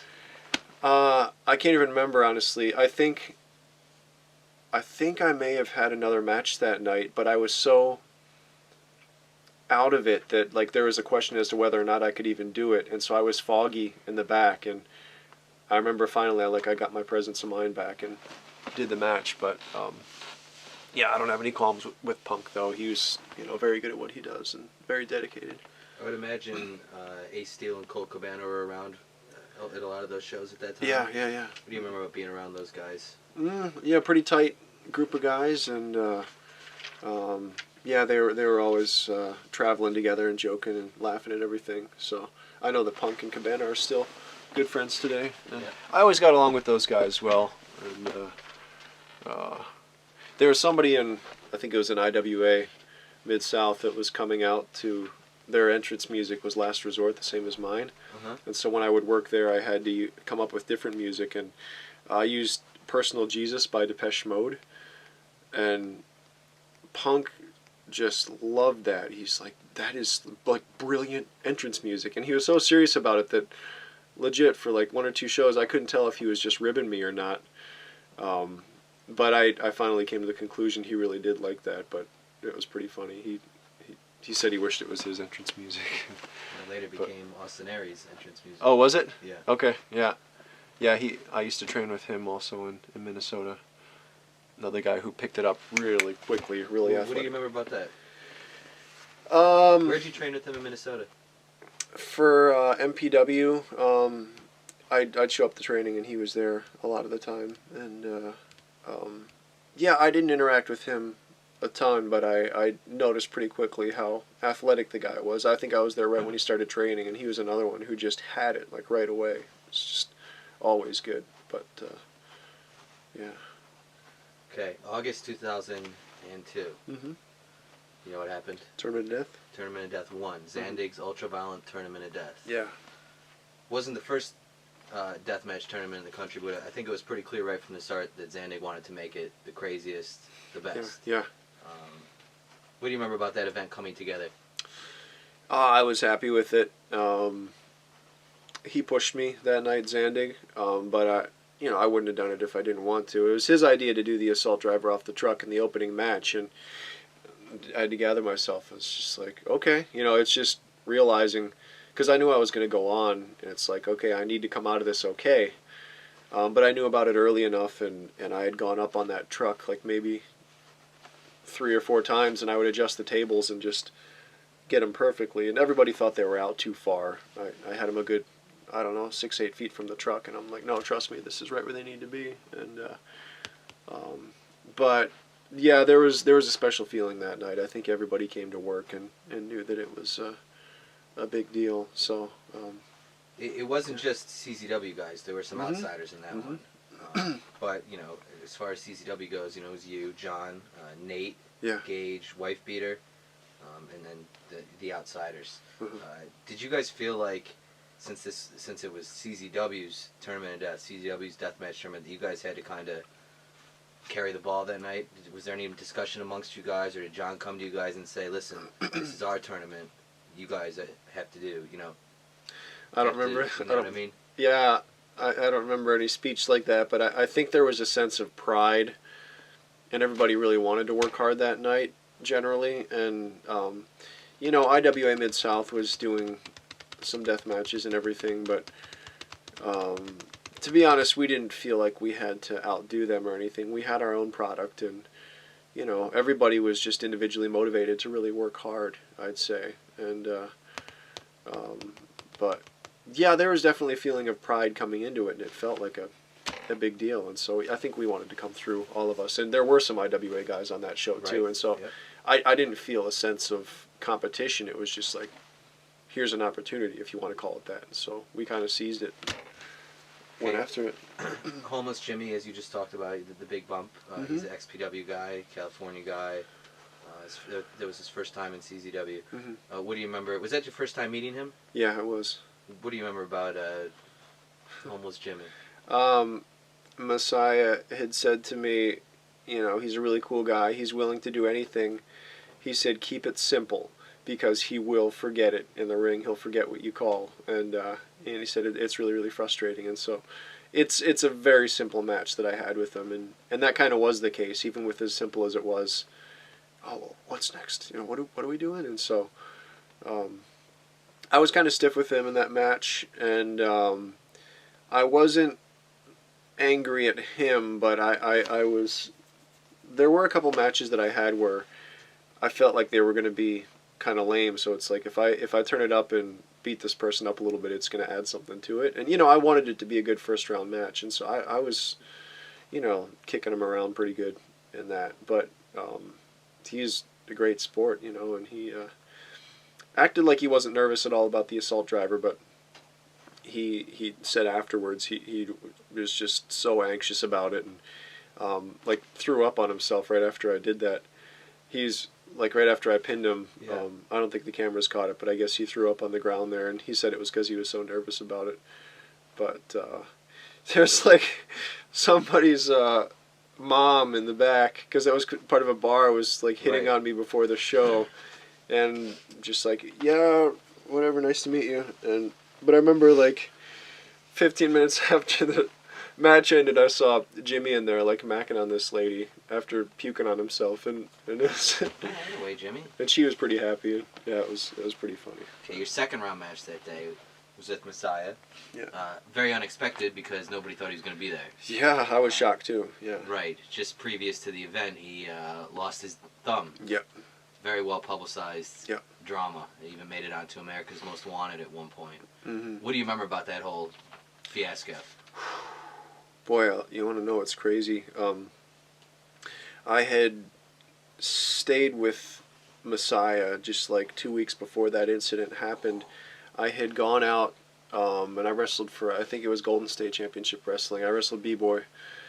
And later that night, XPW had a big. It was like a rodeo arena show, and they had given out like thousands of tickets just because they wanted to stock the place, and so Right. it was, there were a lot of fans there, and but I remember trying to talk Messiah into coming to that show with us with myself and B-Boy, and he's like, I don't know, man, I don't want to be around those guys, and kind of some bad blood, and I really pressured him, just who cares, man, just come, just come to the show, and he ended up coming, and I remember we went there like right after our match, and I hadn't had anything to eat, and B-Boy kept buying me beers, and I had, it must have been like 5 of them on an empty stomach, and I was drunk. It was ridiculous. They don't like to do that around fans, because I was meeting a lot of people that were like, Mondo, man, I look up to you, and I remember I'd start talking and probably making no sense, and I just see a look on their face like, what?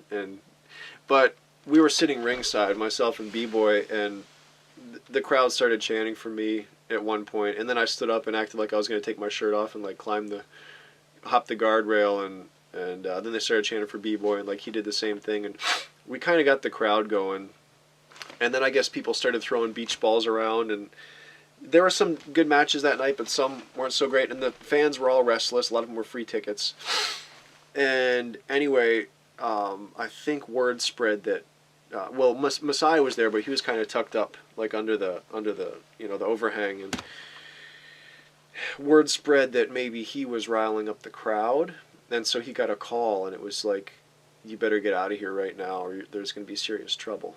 And he ended up being attacked like 2 weeks after that. And of course, it's not my fault, but I've thought about it before. Like, I really pressured him to come there that night, and I know it really pissed off Rob that we were there and that Messiah was there. Rob Black. And yeah, and well, what promotion you said this was for? Golden State? XPW. Okay. It was after the Golden State show. We went just to attend this XPW show, like as part of the crowd. Okay, I got you. And the crowd got all riled up and everything, and I mean, obviously it was because of assuming that Rob Black was responsible for this, but things that Messiah had been involved in the past that really led to this. But I'm just saying, I feel like we kind of really riled up the whole XPW roster that night.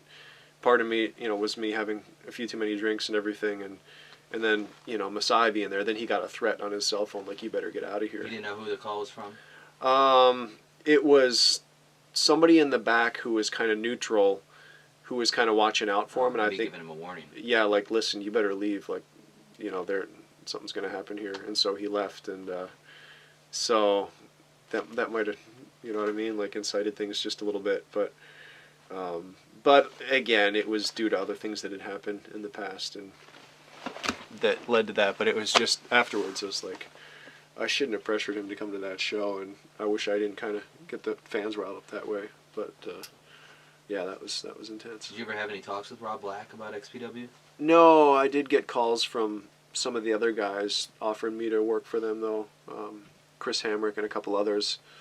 And I had gone to parties in California and hung out with a lot of the XPW guys, and between the workers there wasn't hostility, but between the management obviously there was, and Messiah had some real hostility, but I'd be with B-Boy or whoever else, and we'd go hang out with people and just chat, and so, but yeah, there were definitely the offers to go to XPW, and I was like, I'm not interested. Why not?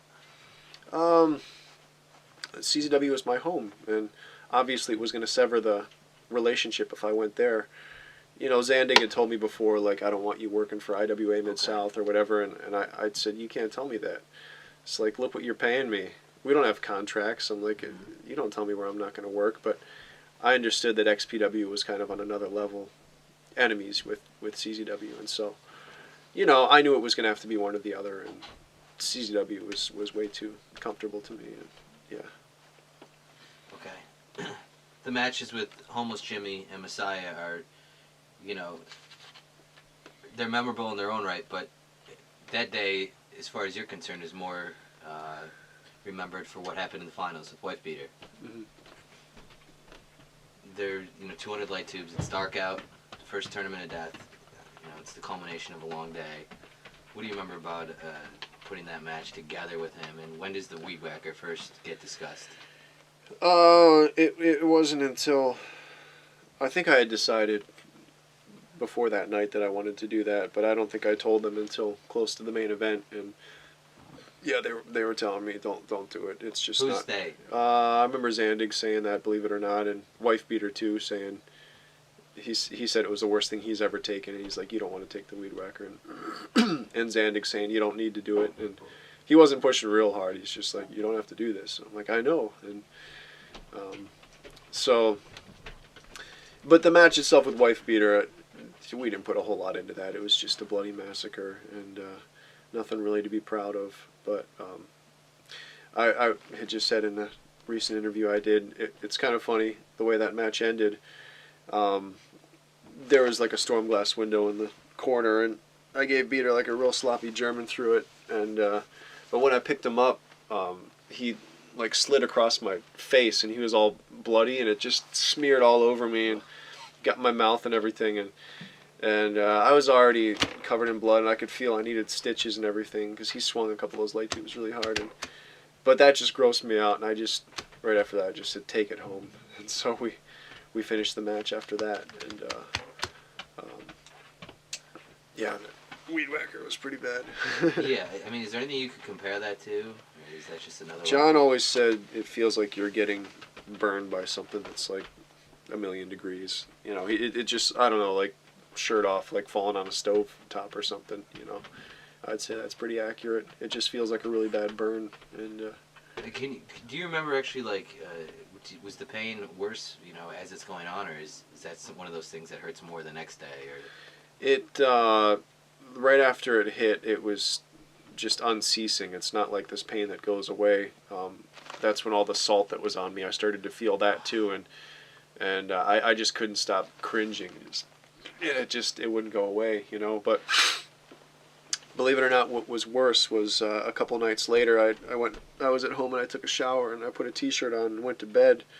But I woke up in the middle of the night, and I've healed up really well, but I mean it was a wound all the way up my side, and my shirt had just fused to it, and I'm like literally screaming, tears coming down my cheeks, like as I pulled the thing off, and that was worse than taking it. In the middle of the night, getting woken up to that was pretty bad. So. Okay, I've seen you say before in interviews that was probably the most painful moment of your career. Yeah. A lot of your peers at that time, Mm-hmm. and you know, guys doing the same thing since. A lot of them turned to painkillers, pills. Yeah. You know, not ones that were given them to them by a doctor, but Yeah. you know, by other means. Did you ever turn to those at any point to kind of help with the recovery at all? That particular night,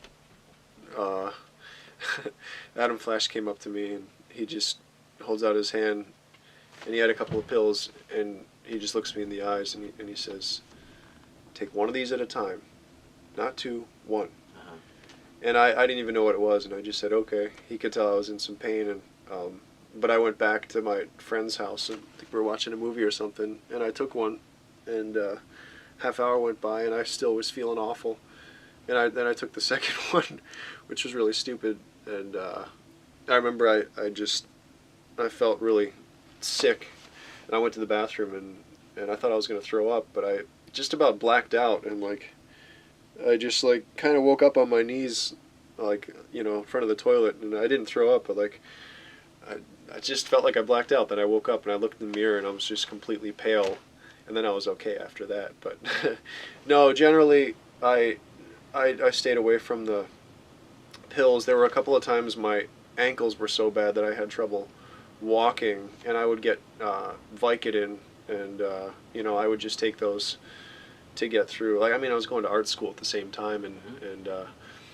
but I could feel with those things the hook, the Vicodin, and I was with the guys one time, and we were in Philly, and we pulled up outside of a house, and somebody just said to me, like, Mondo, do you want some? I'm like, it was Trent. He's like, do you want some? I'm like, do you want what? And he goes, Vicodin. I'm like, where are we? And it was some like corrupt like pharmaceutical dude, and like in the split moment, it was, I think I said how much or whatever, and he said $20 for however many, and I had a 20 in my pocket, and I remember reaching in my pocket, and then I thought, like, this is going to be a turning point, because I could already feel those things pulling at me, And I was like, no, I'm good. And I was always glad I didn't, because yeah, I could feel the pull of those things. But no, I never abused those. It was like I say, if I had trouble walking or something, those guys would give me some Vicodin or whatever to help with it. But I was doing so much damage to my body. I'm like, if I start mixing the drugs, I mean, it's going to be pretty bad. Trent's troubles and problems with the addictions and the pills and all that, very well documented. Yeah. Do you remember that being a major problem for him even that far back, or do you think that was just like exploring or whatever? Depends on what you think major problem is. Yeah, I would say so. I mean, even he wasn't into the real hard stuff as far as I knew, but I remember being with him, and in one evening, say from like 6 p.m. when he picks me up at the airport till midnight, I count 6 or 7 times that he smokes up, just non-stop. And we're going to the gym to lift weights, and I remember one time sitting in the car with him, and he's like, I just got high before lifting weights. He's like, this is like the worst ever. And so yeah, he just constantly had to get high. And so of course I was concerned for him, but I don't know if there's anybody that could have stopped him, honestly. Did you ever say anything to him like, hey, you ever think about slowing down a little bit? Those guys would always try and get me to smoke up, and I didn't want to, and we'd go hang out and watch DVDs at Ian Knox's house or whatever, and they thought it was funny to blow smoke in my face, and I get pissed off eventually, and yell at him for that. But honestly, Trent, he was so clinging to that stuff that it's kind of like, what can you say? It was what he wanted to do, Okay, after the Tournament of Death, you actually went into another series of matches with the Backseat Boys again. Mm-hmm.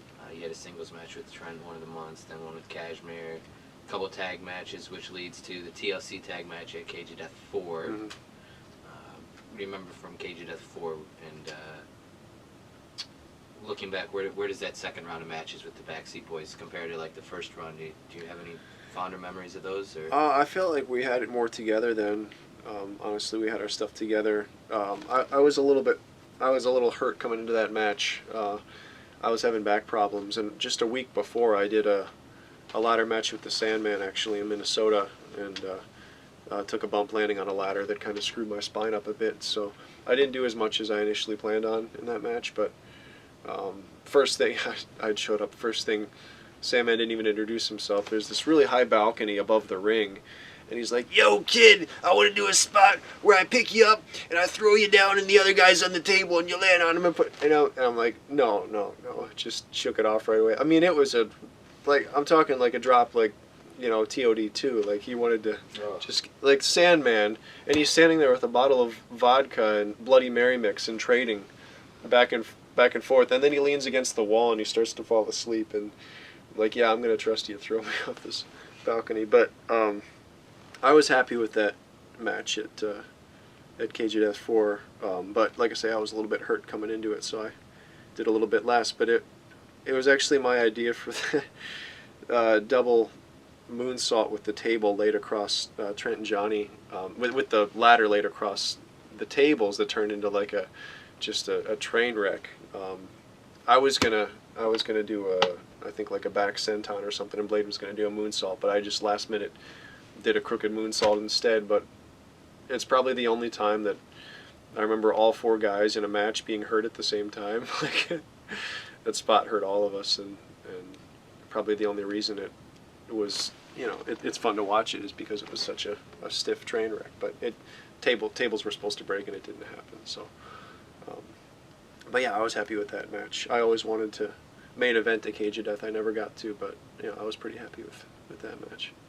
Okay, let's talk about Johnny Kashmir for a second. Sure. He's become, especially more recently, and probably after he retired, he's become a pretty controversial figure as far as Philadelphia wrestling goes. Yeah. He left CZW, started his own company, and tried to put CZW out of business, basically. But I've always heard that he was involved in stuff behind the scenes at CZW. Mm-hmm. Trying to work different things out.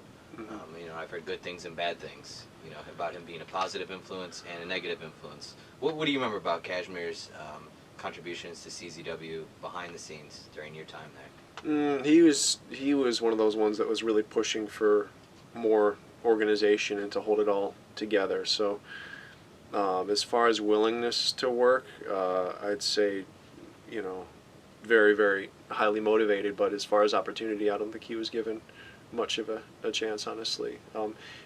Zandig gave him a hard time. Trent was his boy, and he'd kind of get a chip on his shoulder as a result, understandably, but would kind of push him onto the back burner. Johnny would get upset sometimes and, yell and, say what he wanted to say. And so I know there were times when he and John weren't even talking for a while, and I think he'd get kind of kicked off the shows, and then he'd come back. And overall, I think John really liked him, but they would definitely butt heads. Okay. Late 02, early 03, you started working a lot more for Ian Rotten. Mm-hmm. You did the TPI for him, Mm-hmm. which was another big tournament. Mm-hmm. And you were working with Nate Webb a lot. Mm-hmm. What do you remember about your matches with Spider Nate? Very easy to work with, very athletic, and a lot of fun. Yeah, he was one of the easiest guys I ever worked with, and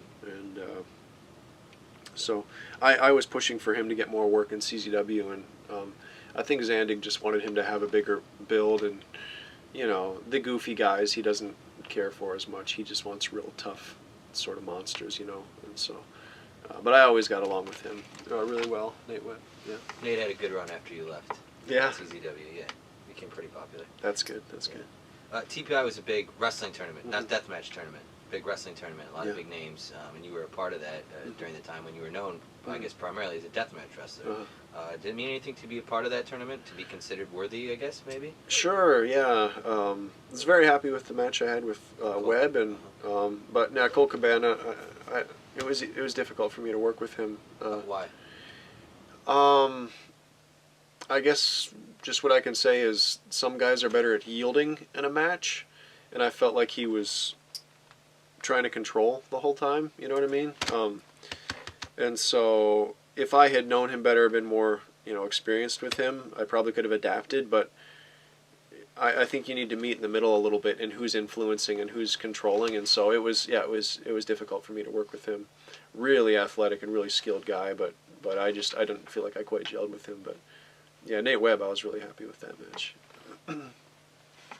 What are some of your other memories from IWA over the years? Do you have a favorite match that you had there for Ian? I really liked the match that I had with Ian himself in his Tournament of Death, or his King of the Death matches. I was really happy with that match. Really long shows. Those people have a lot of patience, I'll tell you. I remember 5-6 hour shows, and I've been there for hour-long promos by Ian. Oh, yeah. But the thing is, those fans like it, and so it's weird, right? I just remember some really long nights and being awfully hungry and tired, and being towards the end of the card and exhausted by the time it's my turn to wrestle. So it was another place to just get more experience and get another locker room to interact with. But CZW was always my favorite. Have you followed up with the Ian Rotten drama over the last several years? You aware of what's been going on around IWA and Ian? No, I heard that he was battling, was it Hep C or? Oh, I wasn't even talking about that, but I have heard that.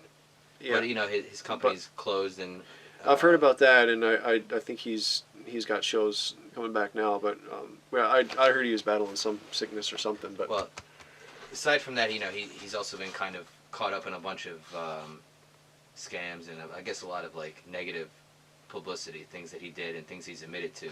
I don't have to go into too much, but things like he went on a internet radio show and admitted that he paid J.C. Bailey in pills right before J.C. Bailey died for the King of the Death match. A lot of stuff. Yeah. Abuse of different people, not paying the boys a lot. It's happened a lot after you were long gone, which led to a lot of his problems. Did you see anything like that when you worked for Ian? Did you ever see him see him do something you were like, hey, how come he just did that? Or I did hear about some people not getting paid, and at one time he said something to me like, we're starting to like you around here, and once you become family, we do each other favors. And I knew what he was getting into. It's, you're gonna pay you a little bit less, but I just cut him off right there. I said, this is what you're paying me. I said, if you consider me family, that's when you should pay me and respect me. I'm not taking a cut, you know. Yeah. And so he liked me though, and I got along with him, and so he would pay me. But I've heard about some of that other stuff. As far as recently, no, it's not worth my time to read up on that. But okay, let's go back to CZW. 2003 begins. Philadelphia starts the year with Out of Home. They have the show at 61st and Passyunk. Do you remember that? Yeah. I think that was the Tatanka show too. Yeah. And correct me if I'm wrong. I think that was because XPW had come in and tried to steal the arena. They hit that at that moment. Yeah. So for a month, CZW didn't have a home. What do you remember about that? That deal with XPW coming in, trying to take the arena. John's reaction. Do you remember witnessing as it unfolded? I remember there being some frustration, but I also remember hearing that they had poured a lot of money into that. They flew out all their guys and like paid for hotels, and I mean they had lost, I think, something like $5,000 just to pull that show off. And so I think it was kind of just like let them run till they tired themselves out, you know. I mean, that was generally the feeling, but of course we were frustrated, but we didn't think that they were going to outdo our product or last, and so there was no real concern. Okay, at the Passyunk building, you versus Zandig versus Nate Hatred. Yeah. I know you've talked about this match a lot before. Took a bunch of nasty power bombs in it. Oh, yeah. They beat the crap out of you, basically. Yeah. I think you said, I think one of the quotes you said was that it was like the first time you felt like your spine was rattled. I think you said those words. What do you remember about that match, and did you have any idea it was going to be as stiff as it ended up being? I didn't even know I was going to do a death match that night, and I think coming into it, I think I had actually literally told John I want to back off on the death matches, or I want to work more with Trent or something, and he said that's fine. And then I showed up that night, and he's like, I know you're not going to like this, but you know, here's the match we want you to do tonight. And I kind of found myself, when you're not into it, when you're doing a dangerous spot or match, that's when you tend to get hurt more, and I wasn't in the mood to do it that night, and so I think that's part of the reason why I was really feeling that. And you know, Hatred, man, he's one of those guys that is scary to be in the ring with, because he hits hard and he's not really safe with some of the stuff that he does. I've had people, you know, throw a power bomb as hard as they can, and you know, I bounce and flip all the way over on my belly and I'm fine, you know, because they know how to throw it right. But he's done some really dangerous power. It's just like he's so much fun to watch because he is legit dangerous and he's really hurting people, and that's one of the reasons why. I mean, I lobbied for him. I got him his first match in CZW, and he's a lot of fun to watch, and so I'm a fan of watching his stuff. But being in the ring, it's always like, oh man, like here he comes, you know, some of the chair shots, like so. Do you feel like he was doing that on purpose, or do you think he just worked up and? He gets all excited, and I don't know if it's just he doesn't care or what, but you know, the fans pop for it, and John encourages it. And there were times when he'll bring in a tag team or whatever, they're not doing so hot with the crowd, and he sends Gage and Hatred in to beat them up. Right. You know, there are times that happen, and it's exciting, and so it's kind of his job, and it's been encouraged, you know. So I guess I can't quite blame him, but there were times when I wished he was safer with me, you know, and so yeah, I wasn't in the mood to do that match that night, and I remember walking away really, really feeling it. Did you ever go up to John, or would you go up to like a Nate afterwards and never tell them, like, you really fucked me up in that match, man, you got to watch out? Or does that just not happen in CZW at that time? You usually settle it in the ring, and this is probably where we transition into Justice Payne, if you want to talk about him. Go ahead. Yeah, you know, he's another one who's pretty stiff in the ring, and he legit hurts people, and I realized that pretty early on. I remember there was a run, he grabbed Dennis Schock, the ring announcer, not planned, gave him a suplex on the cement floor in the arena. He grabbed Eric Gargiulo, the commentator, and threw him off the stage in the arena, like down onto the wooden deck. Right. That wasn't planned. You know, landed on his hip, and he grabbed Rob Hartog one time, the ref. Oh God. you know, this man not built to take a bump and not trained, and he gave him Pain Thriller, dumped him right on his head. He broke his rib from that. And so I came to realize pretty early on watching him that he is pretty stiff in the ring, and so we definitely were trading some shots back and forth throughout our time in CZW. But I was just gonna say I probably kind of started that. This was back in Sewell. I was a lumberjack in a match that he was in, and when somebody gets thrown out of the ring, we all had these barbed wire whips. And the second he'd hit the floor, I'd run after him and just start whipping crap out of him, just like crazy. And he said something about it afterwards, and I just laughed about it. I thought it was funny, you know. And he was really stiff with me after that. And this went on, you know, for years, back and forth. And I can't even remember exactly what match it was, but I was in a tag match, I know that. And there was a spot with him, and it was something like duck, duck. I kick him in the head and then I tag out. And it was kind of amusing to me, but I ducked and then just blasted him, like took his head off with the kick and tagged out. But he actually said, he said, "You better fucking lighten up, Mondo." And I stood on the apron, and a fan heard it. And then a fan said that back to me, and then I started laughing. And then later in the match, we're on the outside, and he just picked me up, you know, unprovoked, and ran and slammed my back into the guardrail, and I was having back problems, and it really hurt. And that fan happened to be right there, and he actually said, he's like, "I guess that was Payne's receipt, huh?" And I looked at the fan and I said, "You want to see my receipt?" And he goes, "Yeah." And I said, "Give me your chair." And Payne's back was turned, and I threw the chair and hit him in the back of the head, like without him seeing it coming. And he was really loopy after that. We got back in the ring, and he couldn't remember the spots. But I remember it was shortly after that he seemed to stop stiffing me for whatever reason. You know, I knew he was going to be stiff with me, and I was willing to throw it back at him, but you need to keep it professional at the same time.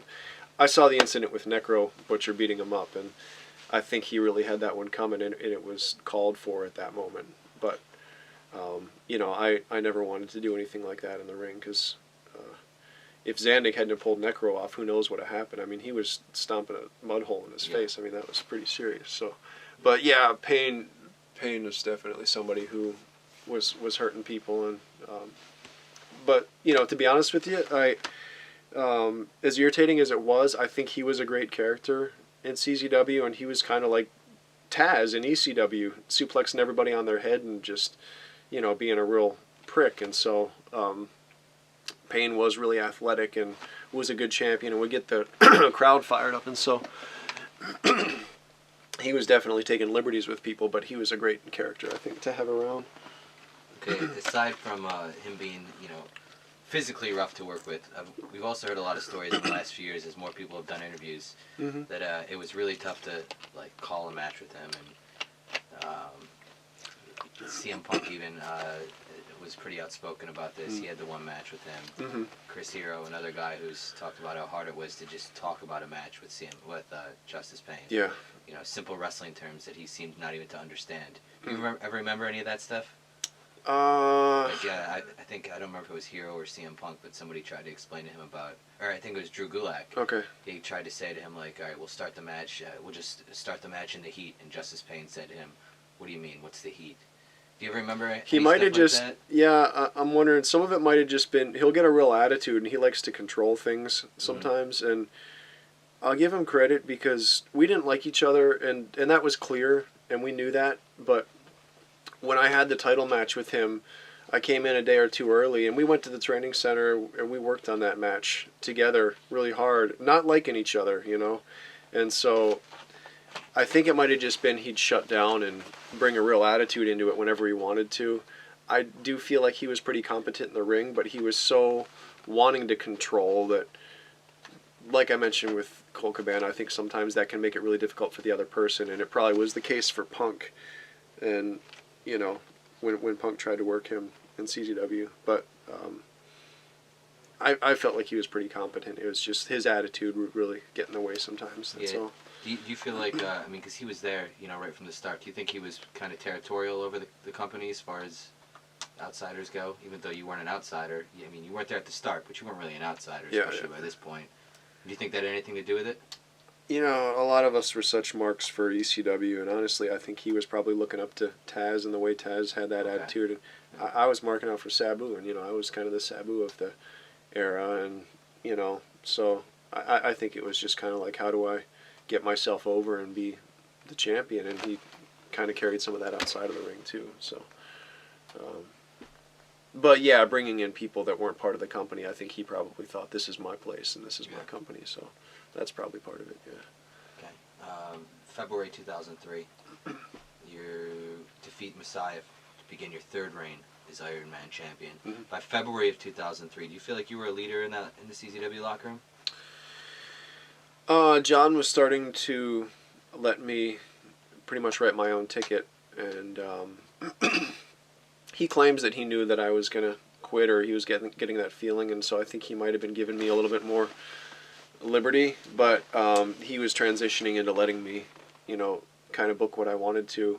Not as far as winning and losing, but he'd say, like, who do you want to work, or who do you want to have a feud with? And so yeah, I'd say I was. How about as far as other guys go, and as new guys are coming into the locker room, do you feel like they're looking to you at all for guidance? Did that ever happen with you? Not really. I feel like I was, only towards the end of my career do I feel like I was coming into my game, you know, and starting to be a little bit more well-rounded. I had a long way to go if I was going to really polish myself, but I don't think I was at the point where people were looking up to me, really, you know. You say you think John was starting to sense that maybe you were, I don't know, moving towards the end. He claims that he did. I don't know if that's true, but. Were you thinking about it at this point, early 2003? Yeah, I was starting to think about it, yeah. Were you talking about it with anybody else? No. I was keeping it quiet. Yeah. Was there a specific incident, or was it just an overall feeling? I never intended on having a long career, and so I figured there's going to be a right time to check out, and I felt like I was approaching the precipice where, you know, I'm going to start doing some permanent damage to myself, so I knew it was coming. Yeah. When you say that you didn't plan on having a long career, is that because you thought that your success would be, or I don't know, maybe that you had limitations that you couldn't go any further? Did you feel like CZW was your max?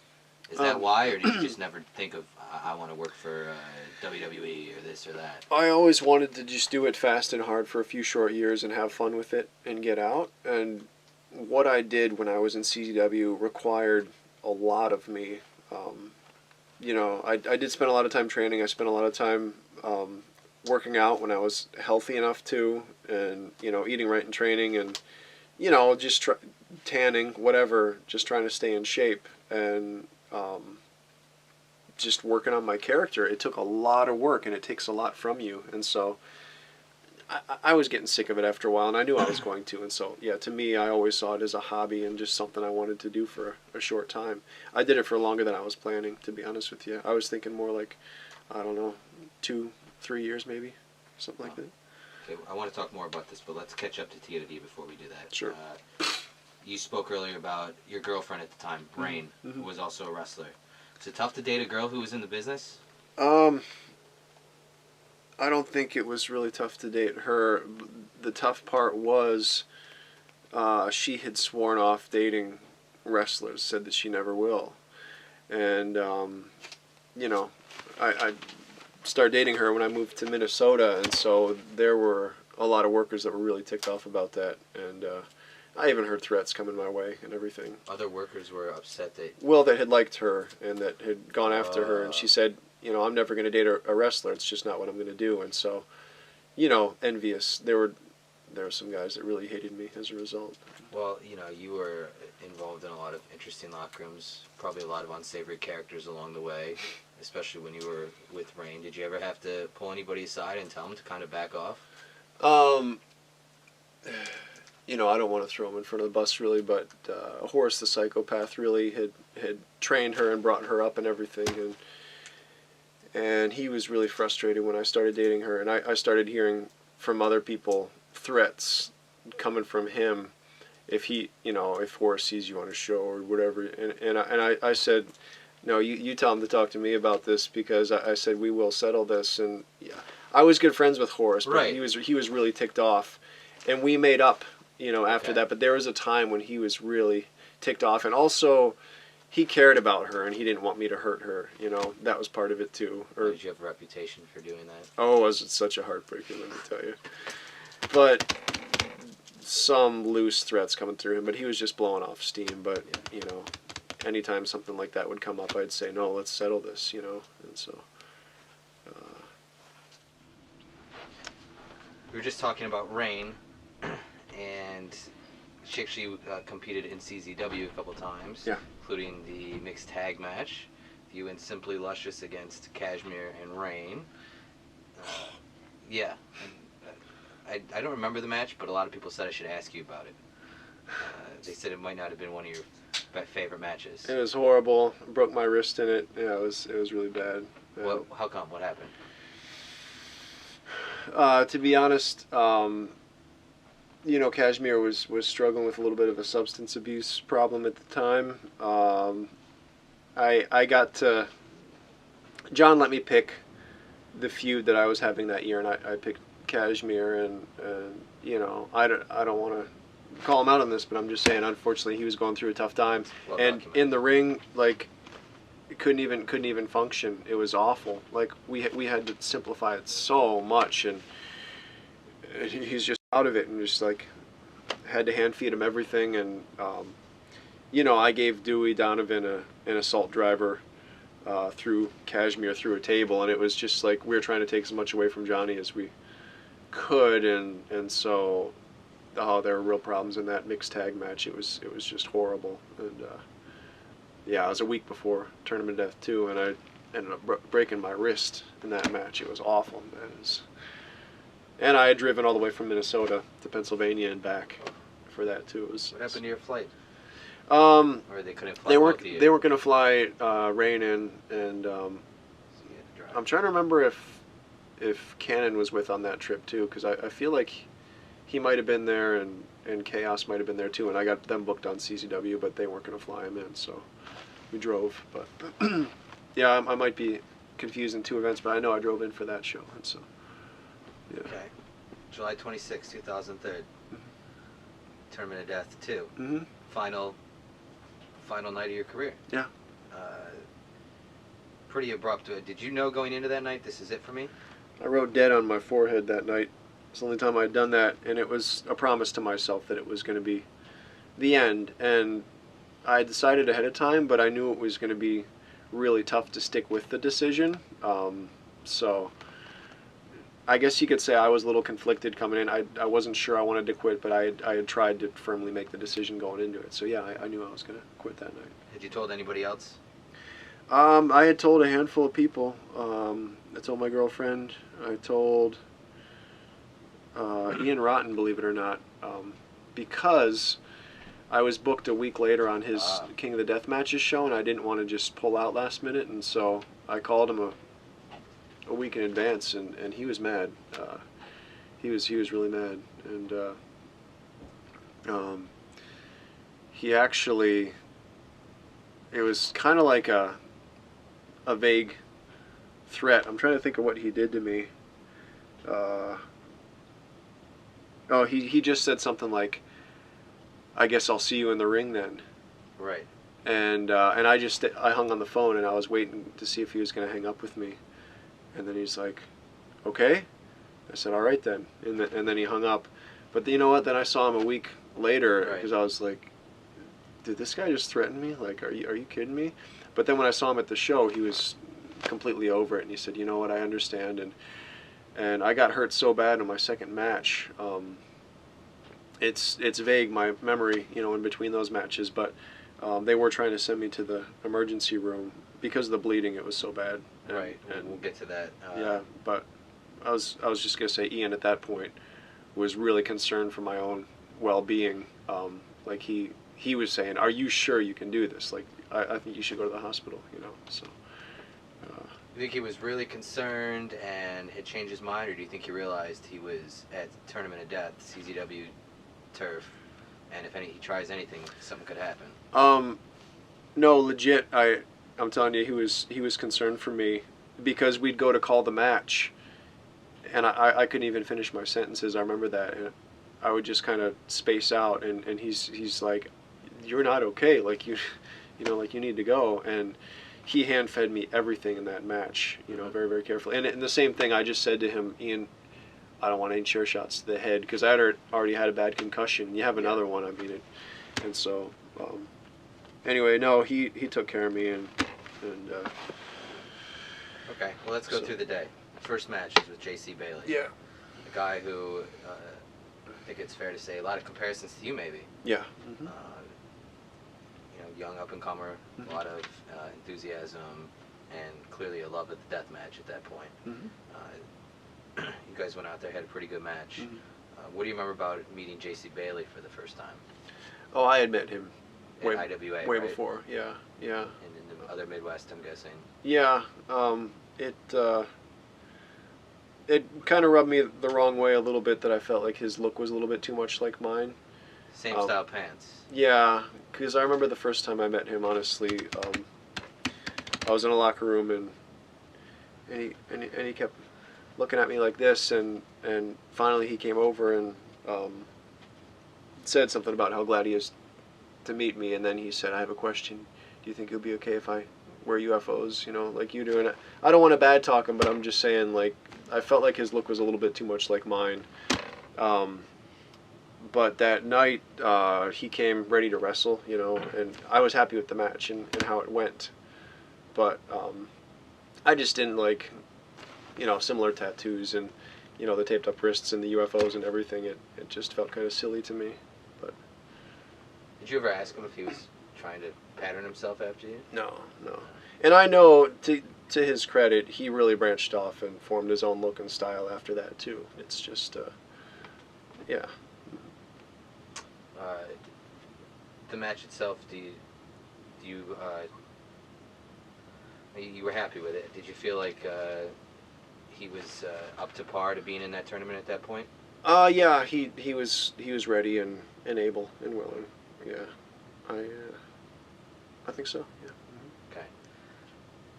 The match with Ian, a lot of people, I don't think, you know, casual fans don't even know really the order of the matches. I don't think they realize that was after the Zandig match. Sure. Second round at Zandig. I mean, that's the iconic bump probably in CZW history. You guys go off the roof. It's on every highlight video. It's still on the opening of the DVDs, and, you know, 10 years after it happened. I've heard so much about that bump from all sides. I've heard you talk about it. I've heard other people talk about it. Was that specific bump, that idea, proposed to you before that day? Yeah, John called me up, and it was supposed to be through burning tables, and I always say thank God it wasn't, because Been able to get out well, of I it. was knocked out, but I was paralyzed too for a second, you know, for about a minute when I woke up, and somebody would have had to pull me out of the fire, you know. And so, but yeah, but he called me up, and it was, I mean, cut to the chase, just like, would you take a, you know, mother effing bomb off the bar through burning tables? And I remember I paused, and I was just like, yeah. And then he laughed, and he's like, yeah, I thought you were the only person who'd do that. And so, and like, you know, conversation moved on, but you probably heard I got there that night, and I looked up, and I said, no, I think this is too high. I don't think we should do this, you know. And then it was when, yeah, John said to me, we'll think about it, and then get back to me. And I'm like, think about what? I just told you, like, I don't want to do it. And but anyway, I was calling my match with JC, and I guess they had set the tables up and whatever, and the fans came in, and then John comes up, and he's like, so what do you think? I'm like, about what? About the bump. I'm like, I told you, John, it's too high, man. And he's like, well, the fans are already in, and they saw the tables. He's like, we have to do it. And I just said, whatever, you know, and I just left it at that. And but because I wasn't planning on doing it, you know, and because I didn't get to go up there and check it like I did with the Ryder truck, the tables were too close. I would have positioned them. They were way too close to the building, and that's why it didn't go so well, you know. I had heard that in talking to you that day, and you having second thoughts, John said to you basically, you do it or somebody else will, which was almost his way of saying, well, if you don't want to do it, then you're going out. No, And no. The only comment was, well, the fans are already in and they've seen the tables, so we have to do it now. And I guess I just figured I'll get through it like everything else, and I wasn't happy about it, but I figured, it'll be fine, whatever. But yeah. Okay, so the match begins and you guys are going through it. You've already committed to this bump. There's no turning back, right? Mm-hmm. Did you try bailing on it at any point during the match, or you just... No, had I been thinking, I would have probably told him to just throw me. It would have been a lot safer. He could have aimed and just thrown me down through it. But when he picks me up and he's walking towards the edge and he says, "Fuck, the tables are too close." That's when I start thinking, that means I'm gonna overshoot. But I just did like I always do. I relaxed myself. I tried to blow out my breath and just figure. It's not going to be as bad as it seems, like it usually isn't. But, it was really bad, actually. He's holding you up over his head. Mm-hmm. You look down. What are you thinking? It's higher than I thought, from down below. Yeah. And, again, yeah, I was scared, but I had learned by that point that one of the ways, or the way to make it through these things okay, is to relax yourself. And so I got myself in that mind frame. I didn't say anything to John. I just got myself in that mind frame, said a prayer, and relaxed. And I just figure I'm going to be okay. But I remember not really feeling any tables, just feeling one whack with the ground, but my head hitting the tables and stuff. Mm-hmm. But, yeah. You said in talking about it, John told you, well, the fans are already in. They know the tables are here. Yeah. Did you feel like an obligation to the fans to do that? I mean, what if you stay, well, somebody else can do it? Did it have to be you? I was just more ticked that he said that, and like I say, a lot of these bumps, I just find a way to get through it, and I end up being okay, and so I just figured it's a little bit on the other end of, the kind of risk that I want to take, but I'll just do it. I was more just irritated, and I just wanted to call my match with JC, and I thought it was a sleazy move that John pulled. But again, I think I just assumed I'll make it through it okay, even though it's going to be a tough bump. But yeah, I was in all likelihood I probably should have just stood my ground and said, "No, John, I'm not, do whatever you want." I don't think anybody else there would have taken it that night. I'd always heard that JC had also committed to it. Oh no, I don't think he was brought into the question, but that's a good point. He probably would have taken it. Yeah. Yeah. So that was his first chance to. Yeah, I think you're right. He probably would have taken it. A lot of the other guys probably would have said, "No way, John." Yeah. Just the way that he did it too, falling feet first and breaking the tables. I mean. Right, it kind of took away your safety net. Okay, so you take the bump, and you said you were paralyzed for a minute. You couldn't. They call that a stinger concussion. Right. Yeah. Well, it was so bad, it's like lights out, and I think I remember my hearing coming in, and it was just ringing, and then I could hear the fans, and then my vision comes back, and then right away it's okay, I'm in a match. I'm in Tournament of Death. It's round 2. I'm wrestling Zandig. Okay, I just went off the roof, and then I try and move, and my limbs don't move or anything, and then slowly I can, and I remember the first thing I just said to John, "Can you get off me?" Because there's all this broken glass pressed in my shoulder, and he was laying on me, and he got off me, but then I remember, because usually the ref will say, "If you're okay, squeeze my finger," right. and I remember that. I remember squeezing the ref's finger when he said, "Are you okay?" But then after I squeezed it, I remember thinking, I shouldn't have done that. Yeah, I'm literally not okay. And then it was the first time ever that I thought, I might have to just say that I can't continue. And I don't know if it was pride that kicked in or what, but I rolled over to stand up, and I remember I felt like I was going to throw up, and I just felt awful. And but then I started remembering, no, because I want to quit tonight, I have to finish this, and I have to. So that was factoring in. That was the motivation, was because I wanted to be done with it that night. I was getting really fed up with the death matches at that point, honestly, and being hurt all the time, carrying a broken wrist into that. My ankle was destroyed. I was having back problems and everything. It was just I wanted to be done with it. Well, in like football or hockey, if a guy gets a stinger, that's it. He's out of the game. Yeah. Do you think you obviously knew, or I'm guessing you knew what was going on? Do you think anybody else was aware of just how bad you were hurt? Not until I was in the back and they started having conversations with me, and then when the bleeding, they couldn't get it to stop. But From your back. yeah. I remember the one nurse, like I said, she pulled out a piece of glass and it had sprayed her, and I remember her gasping, and then it's like, he's bleeding, and I turned around and it was on her arm and on her shirt and everything, and that's when they didn't know what to do, and they were trying to call the ambulance, and I just said, no, I'm finishing this, When you get to the match continues. That wasn't the end of the match either. Yeah. You guys had to go finish it up. But when you guys do get to the back, Mm-hmm. and you're obviously in poor shape, how about John? Does he come up to you and say anything to you? I really mean it when I say, like, it's foggy. I mean, just to give you an idea, I cut a promo, and I had no idea I cut a promo. Like, when I got the tape of it later, I was like, I cut a promo, and I watch it, and I don't even recall that at all. Like, I have no recollection of it. So, I'm sure John, was checking up on me and everything. But Was he okay?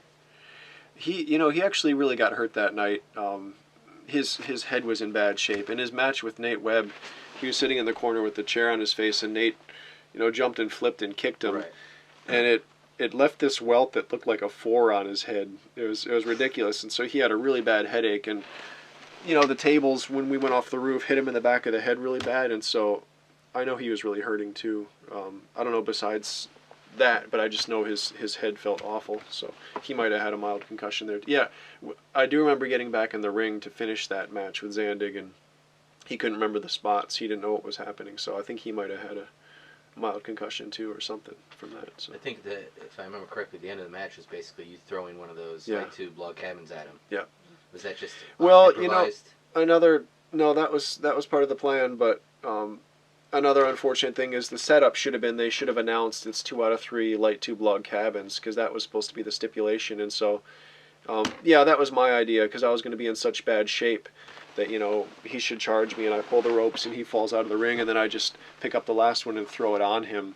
So essentially that's kind of like putting him through it, and that ends the match. And Was there ever any discussion of actually having that be the big bump being the last bump of the match, or would you think it would have been too confusing for people to decide who? It's so stupid to even think of it now. It should have been, right? Obviously, it should have finished the night or Right. something. How do you top that? It's so dumb that I can't even answer that question. Like, I don't know why that didn't cross. But I do remember now John saying that he wanted there to be the ambiguity of, well, we went off.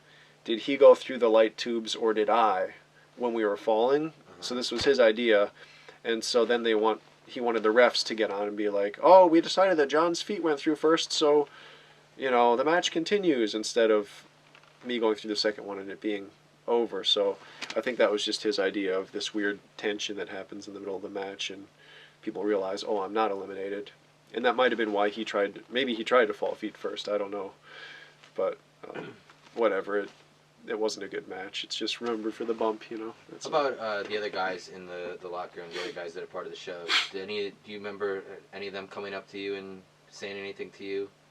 After the table? I can't recall. Yeah, I just don't. were too out of it to remember. Yeah, I don't have any recollection. Lars, Brutal Butcher Shop.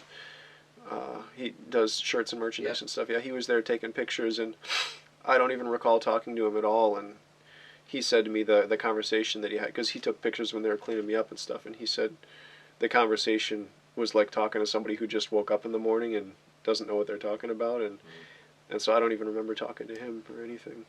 It's just bits and pieces. Like I say, I remember trying so hard to call this match with Ian and my mind short-circuiting and stuff, but a lot of it I can't even remember. Do you you don't remember calling the match? Do you remember any of the match with Ian? I remember my mind shutting down throughout the match, and Ian hand-feeding me everything in it, and it is unfortunate that that's my last match, because it is a real stinker, and I had somebody ask me recently, did you consider postponing it and having it at another time, and I guess I wasn't coherent enough for that thought to cross my mind. I wish we had done it that way. Maybe, I don't know what you would tell the fans, or if I would be eliminated because I can't continue, or if the finals would be postponed or what. But, I wish that wasn't my last match. I can tell you that much. How much of a factor was the fact that you were actually supposed to win the trophy? Like, let's say you were actually supposed to go in there and Ian was supposed to beat you. Uh-huh. Think that would have changed your thinking or your decision making? To continue as opposed to pulling out before the finals. It had more to do with the fact that I just wanted to be done with it all, honestly. And not to say that it didn't mean, anything to me. I never even brought that trophy home from Philly. Like, Where is it? It's in my storage in my friend's house somewhere in Philly. I'm just that to say, like, I was never doing this for the titles or anything. I mean, it's cool and it's fun, but people are like, oh, do you lament that you never had the CZW world title? And it's just like, I don't even think of it that way, So, well, in a lot of ways, the Tournament of Death trophy is almost. I think back on it, it does mean a lot to me, and it feels like an accomplishment. But I'm just saying, to answer your question, I wasn't doing it just to win it, but it was a really nice way to cap things off for me, and so I'm glad. But it's not like I had to win that night. I didn't even know. I knew I was going to the finals, but I didn't even know that I was going to win until that night when I got there. Okay. And I didn't want to act like it was a foregone conclusion. I kind of thought that John was going to have me win it, and then when I found out it was going to be Ian in the finals, I was like, I'd be really surprised if he puts Ian over. But it wasn't until I think, like, I was working my match with Bailey that John comes up to me and says something about how he wants the final match to go. But being that you were so beaten and broken down at that point, were you able to actually enjoy the fact that you won the tournament and you made it all the way through, or were you just... It's a tremendous feeling of relief after every death match that you go through. That's what I feel. I always have a mental checklist in my mind of, I need to survive this, this, this, and this, and once you make it through the last thing, to me it's an awesome feeling of relief. And I did feel the support of the fans and everything that night. It was an awesome feeling. It was an awesome culmination, and it did feel fitting to me as a way to end my career. The only problem is it was a stinky match, but I did enjoy it. But I felt so broken down. I just kind of wanted to go home and collapse and heal and hide from it all for a while. So, but yeah, it was a good feeling for sure. Did you were you staying in Philly that night, or did you get right back in a car to go home? I stayed with a good friend of mine who's not involved in the business, but yeah, I stayed with him in Philly, and then I think we went to New York City the next day and just walked around and everything, believe it or not. And I did have a couple of Vicodin to get me through it, because I was in bad shape. My wrist was killing me too. I mean, you got to remember it was broken in 3 places when I went into that match, and so yeah, I was hurting the next day, but. Okay, so you knew it was over for you. Mm-hmm. How soon? When do you tell John that, listen, I'm not going to be here next month? It was a huge battle back and forth in my head, to tell you the truth, and I knew it was going to be like love-hate relationship. I wanted to give it up, but I didn't, and I don't think it was until like November. So this is what, August or July? End of July. Yeah, and I don't think it was till November or October or November that I told John. It was just, for some reason, it was really hard for me to finally tell him. And well, what does John think? You're injured? That's why you're not here right now? Well, he knew I was hurt, and he was going to give me some time anyway, for my wrist and everything. I mean, he really wanted me to do Tournament of Death too, but with my wrist hurt, I could tell he was kind of giving me the option, like, do you want to do this? And I said, yeah, I want to do it. And so the nurses brought like this forming fiberglass cast thing they put on my wrist and taped it up and everything. But yeah, it was really hard for me to let it go, to tell you the truth. What was so hard about it? Was it because you enjoyed the matches? Was it a feeling of like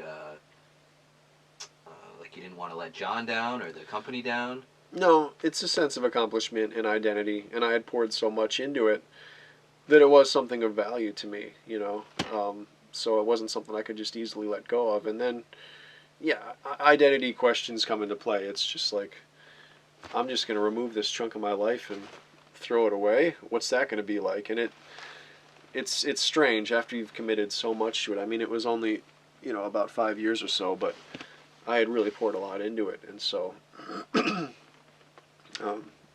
it took me some time to really decide that. Well, a lot of guys that I've talked to, especially guys that were around back in your day, they say that John was a lot like a father to them. Did you ever have any kind of relationship like that with John, or was it just he's the promoter and you work for him? I could feel that I eventually earned his respect. It's nonverbal, a lot of it, you can tell. I can only think of maybe 2 compliments I've ever received from him. And one of them, he does appreciate humility. He wanted to put me in a main event with Trent. I can't remember what show it was. And I was pushing back a little bit. And I said, no, I don't think I want to be main event. And finally, excuse me, he's like, well, why? And I said, to be honest, I can't quite hang with Trent. And I said, I'm worried I can't come through. I just said, he's on another level than me. And it felt like a lot of pressure. And John said, I really respect you for saying that. And I was kind of shocked. And then the other time, I was wrestling Messiah, the first time I ever worked him. And I did a spot where we were trading chair shots back and forth. And I spring up to the corner turnbuckle, and he throws a chair, hits me in the face, and I fly backwards out of the ring and hit a table that we planted earlier. And John said, he said something like, that was really cool the way you took that back bump through the table. And just like, wow. And it stands out to me just because I wasn't doing it just to earn John's approval, but it would mean a lot to me if I did. And so those moments I was like, oh, that's cool. And I had heard from other people. He had tried to book Sabu and actually had him booked against me at a Cage of Death show and didn't tell me or anybody because he figured something would happen. And sure enough, the night before, I believe a call, whoever was representing Sabu, they said he wants more money or he's not going to come, and so it was canceled. But I'm just saying, yeah, John told me that that he was gonna book me against Sabu for Cage of Death, and apparently the night before it fell through, and he never told me because he didn't want me to be disappointed. But anyway, whether that's true or not, I'm not sure, but that's what John told me. But anyway, I had heard from somebody else that it was, I think after that time, John had made a comment like, it doesn't matter, I don't need Sabu. And he said, I already have my Sabu. And he was talking about me. Mm-hmm. And when that came back to me, I was like, well, that feels pretty good. That's a heck of a compliment. So it's strange. He's a real tough guy, John is. But I could tell that he cared about me. So I don't harbor any resentment or anything like that. It's just we needed better management for the company, that's for sure. So how did that phone call go down? You said you thought it was November when you did tell him I'm not going to be coming back anymore? He said right away something like, I figured this was coming, or I kind of knew that, or whatever, something like that. And he was definitely sad, I could tell that. And he'd call me, and he'd try and get me to come back. That went on for a few years, but I usually wouldn't call him back, only because it was the only reason he was calling, and so. But yeah, he was disappointed for sure. How about I know a lot of the fans were disappointed, but I think a lot of them thought that you would be back. Did you remember getting any feedback from the fans when it was basically clear that you weren't coming back, at least for the time being? They never let go of it, and I kept in touch with fans for a few years, and then after a while I was just like, that's enough of this, and I'm done thinking about this too. And so I had a message board set up, and I just suddenly just took the whole thing down and let it go. And so, but I think after going dark for however many years, fans figured I'm never coming back, But you know how it is in wrestling. People always come back, and so. We're going to catch up Right. to Cage of Death in a second. Yeah. You did come back briefly, February '04. Not, you didn't wrestle. Yeah. But they put you in the CZW Hall of Fame. Yeah. Did you think that, I mean, well, first of all, did that feel like any kind of an honor to you? I mean, the company hadn't been around that long, but I mean, it was still a nice thing for them to do. It was cool, yeah. I appreciate it. Did that feel to you like that would be closure for you? Did you think that would be a good way to wrap it? Or did you think people would let it go after that, or were you... No. I was still regularly getting pestered, and I'd hear rumors all the time, you know, circulating, and I'm just like, where are these even coming from? Right. From a confirmed source, he will be at Cage Death. And I'm like, I didn't talk to anybody. So. There was a rumor, I remember, a couple years back, maybe 3 or 4 years back, that you'd been offered a substantial amount of money to do a match in Germany. Oh, okay. You know, it was going to be a tour of, like, Europe, the UK, Germany. I think it was like 4 shows, something like that. And I was going to take it because they were going to book Bonnie, my girlfriend, and I figured it would be like a vacation, essentially, for us to do this. And but then for the Germany show, for WXW, I was going to be wrestling Thumbtack Jack. Oh, shit.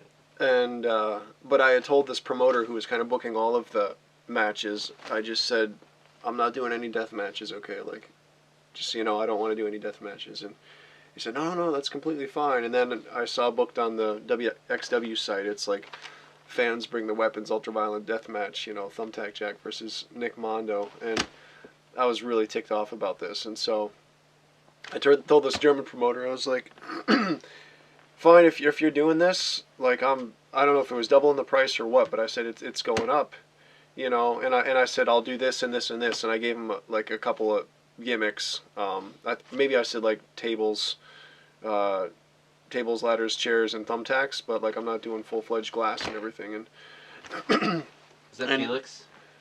I can't even remember, but this guy got back, and it was like shocking. The email, it was just like, you know what, you're Nick Mondo. Nobody wants to see you unless you do any violent stuff. So no, you're going to do it for the same price, and you're going to do the weapons. Like, telling me what I'm going to do, I've never heard anything like that.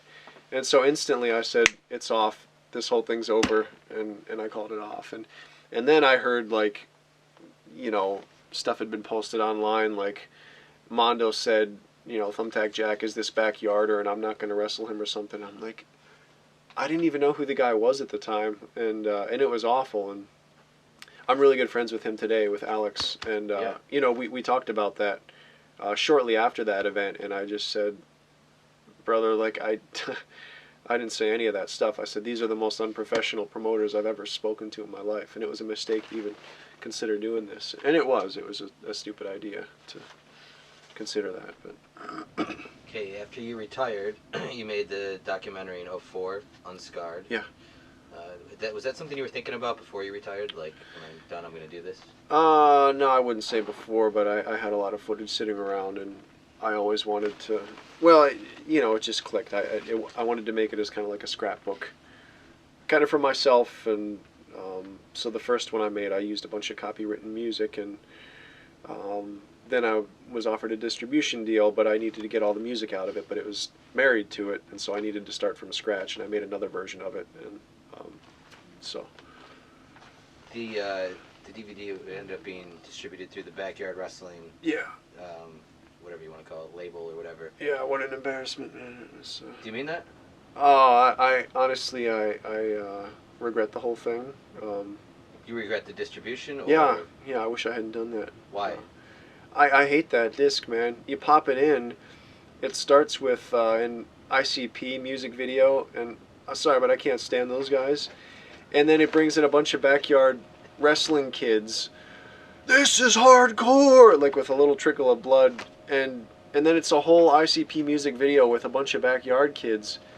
And then my documentary starts, and then they superimpose behind my head all their backyard nonsense, and it's just an embarrassment. It's awful. Like, I hate the way they packaged it, and so no, I wish I just signed everything on the contract that they gave me. And I take wish... a look through it and...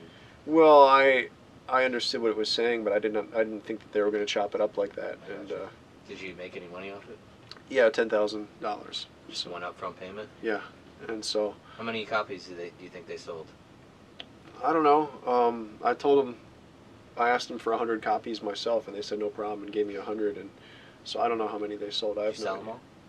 I gave them away. Oh, that's Yeah. nice of you. Throughout the year, I just gave them away to friends and family. Yeah. Even though, but at least they put the director's cut on there. But even that one, they chopped it up, and I had taken all the transitions out of it from scene to scene, and they just slapped it all together. They needed a version so that I realized it was so they could chop it up themselves, and then the whole thing fell out of sync if you watch the director's cut because they didn't author the DVD properly, and it's just a awful situation. But anyway, You're also in the Backyard Wrestling video game. that was awesome. Yeah. Even though I hate that Backyard Wrestling stamp on it, the game was a lot of fun, and yeah, I'm glad about that. Is that a separate deal? Yeah, it was. Do you still have it? Somewhere in storage in Minnesota, in a basement somewhere with my PS2, but yeah, I don't really. Zandy was in the game too, right? Yeah. Did you guys go out together to California to do all the?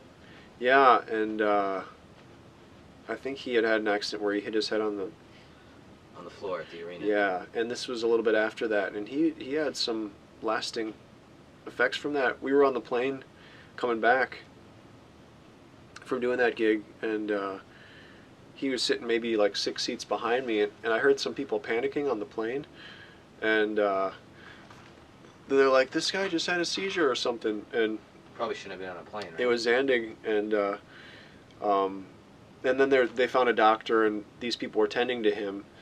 And then I got up and I went back there, and they're like, "Oh, he has a head wound," and he had a bandage, but it was just from blading, and and apparently he had like passed out, and his head was on the seat, and he was like shaking, and he was unresponsive or something, and that's why this woman panicked. And when I went back there, he was just all confused and wasn't answering any questions, and but then I said, no, the head wounds are superficial. I said he's a pro wrestler, and I said, that's nothing to worry about. And I said, but he did hit his head on the cement recently. And so, but yeah, that was a weird incident, I'll tell you.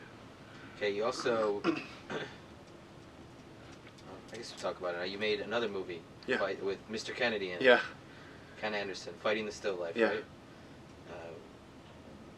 What was the experience like making that movie, and how'd you know Mr. Anderson? I'm guessing it's from MAW? Yeah.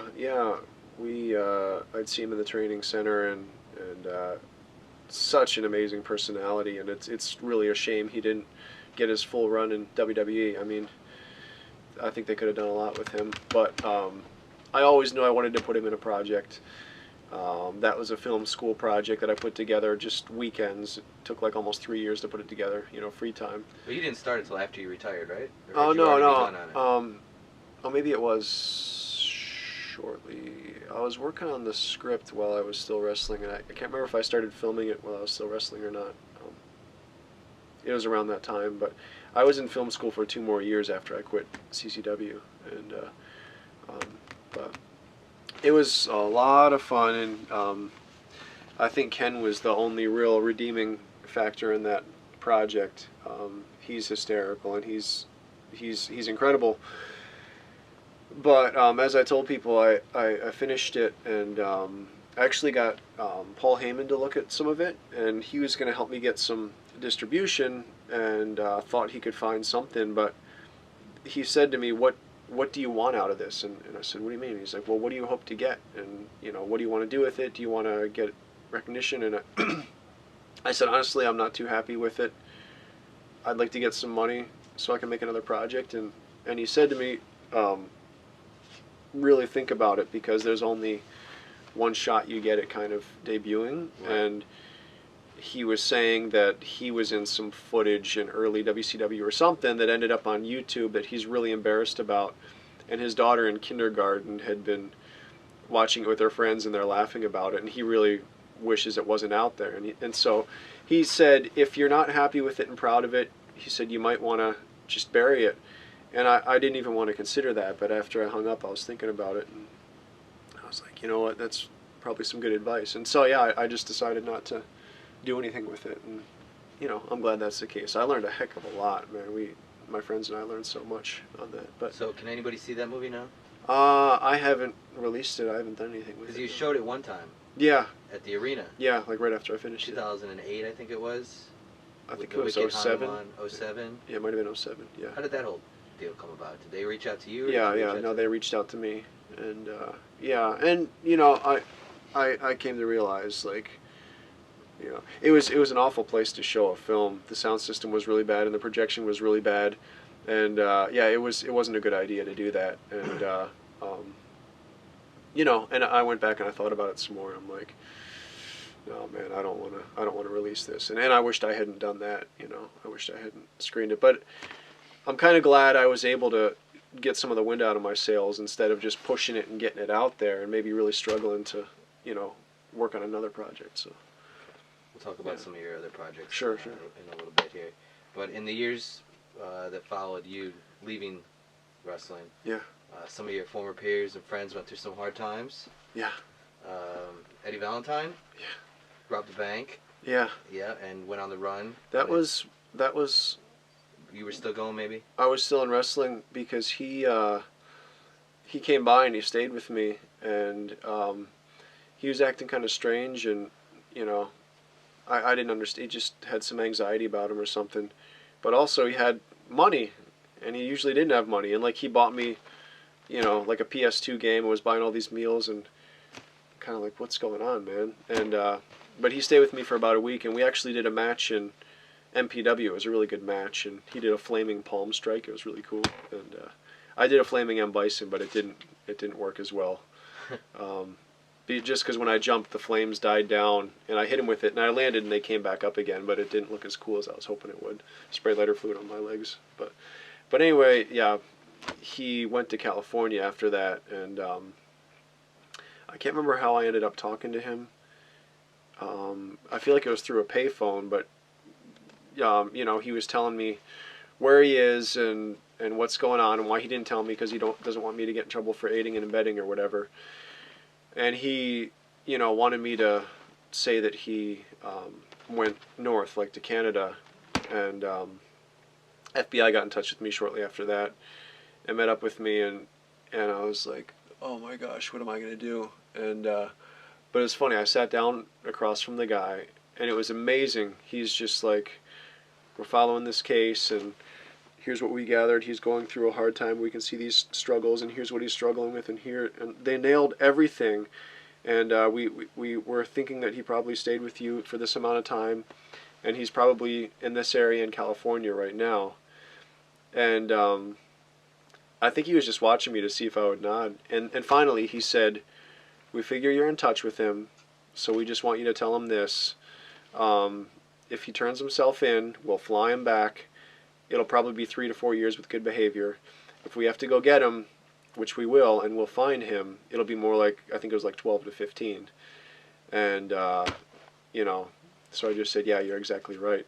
And I can't remember. I think they got directly in touch with him, and he decided to turn himself in after that, something like that. But he was really upset at me for a while, for a couple of years. I can't even remember how it went down. He thought that I turned him in or something like that. I don't know what it was, but we've since made up, and I chat with him today, and you know, we're friends again and everything. But and you know, he's doing a lot better. But yeah, he was going through a real rough time then. So.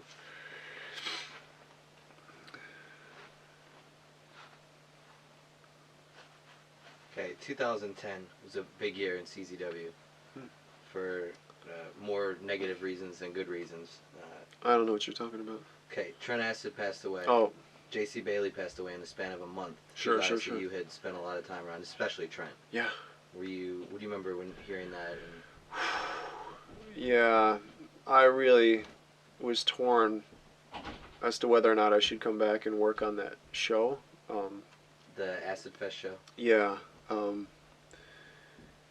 But I think I was toying with the idea, and I think I just knew it was a bad idea. I think I heard something about like, oh, do a violent this or that match or whatever, something like that, and And then I start getting sucked back into it and the ideas and everything. And I just knew for me personally, it wasn't going to be a good thing, you know. And I figured it's going to be more about me returning. And I just, the family's there mourning and I, you know, whatever. I just decided not to do it. But that, yeah, that hit me hard. He was one of my best friends in CCW. He'd always pick me up at the airport. I'd stay with him a lot of the time. We'd work out together. And so that was rough. Did you continue talking to him after you left the business? Not long. It's funny because whenever I'm around him, we get along great. But it's like Trent cares about wrestling, drugs, Pearl Jam, Nirvana, Green Day, Marilyn Manson, and that's about the extent of his interests.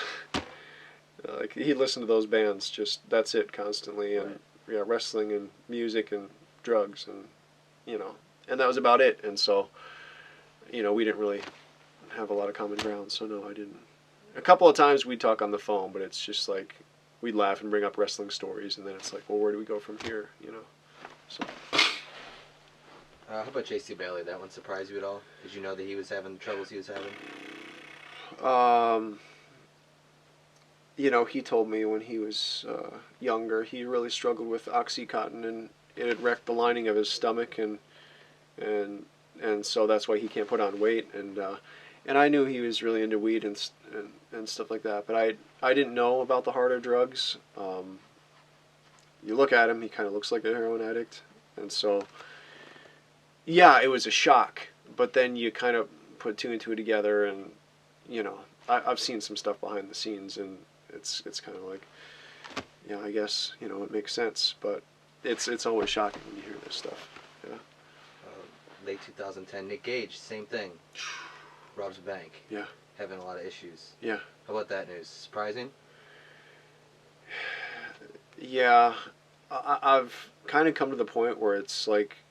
You're wondering who's going to be next and what you're going to hear, and the wrestling lifestyle is hard enough, but when you mix in deathmatch wrestling, it's just like it kind of leads into all these other things, and so I really cringe, but like I say, you almost wonder who you're going to hear about dying next. You know, it's if you continue down that path, it's not going to lead to good things, but just hearing how bad of a situation Gage had finally landed in, yeah, you know, borderline homeless and, you know, robbing a bank for his drug addiction. Yeah, it was just really sad when you think about it. Just what a sad life, you know.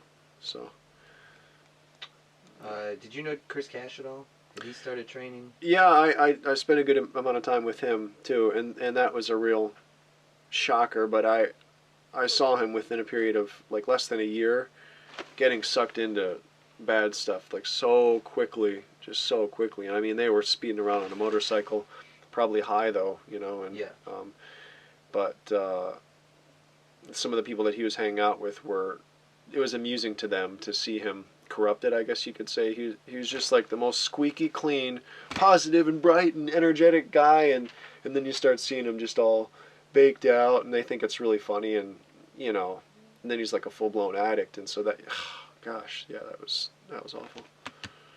Okay, in late 2009, Mm-hmm. word gets around that Zandig's going to sell the company. Uh-huh.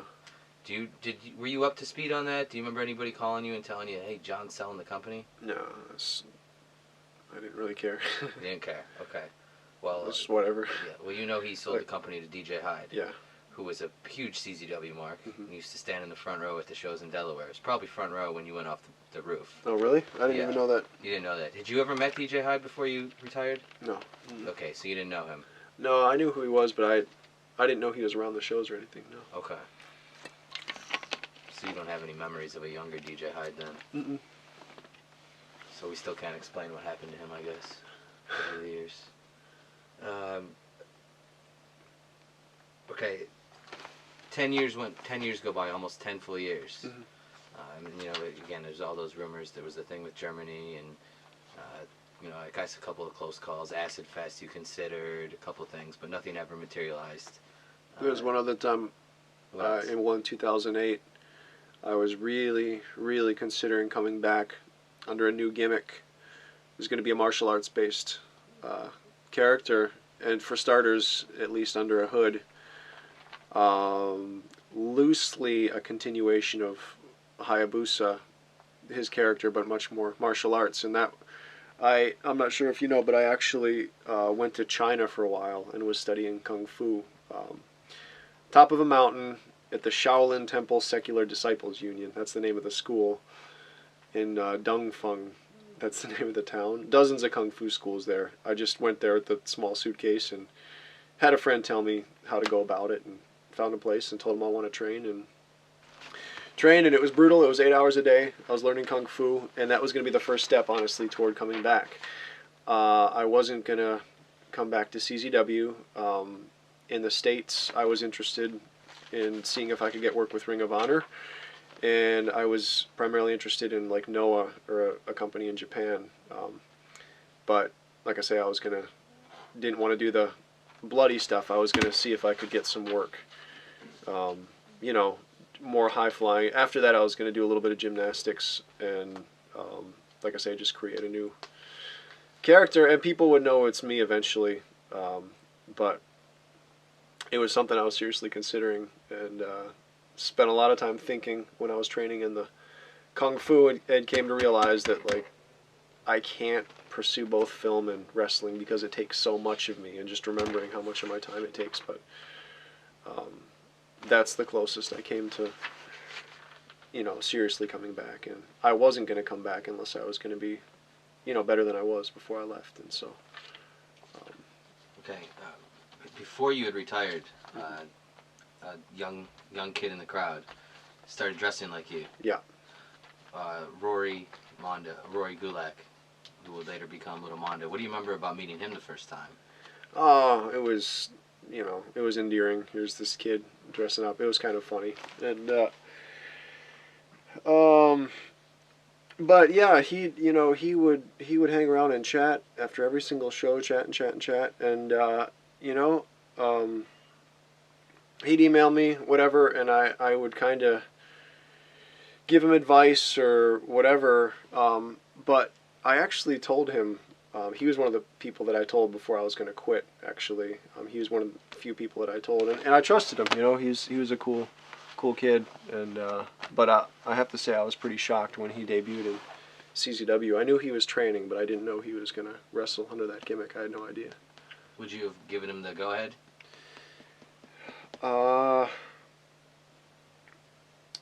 If he wants to do it, you know, I'm not going to try and stop him, but I never wanted him to do all the violent stuff, and I did try to talk him out of that throughout the years. You said that when you saw J.C. Bailey, you were a bit turned off because you thought he was trying to copy you a little bit.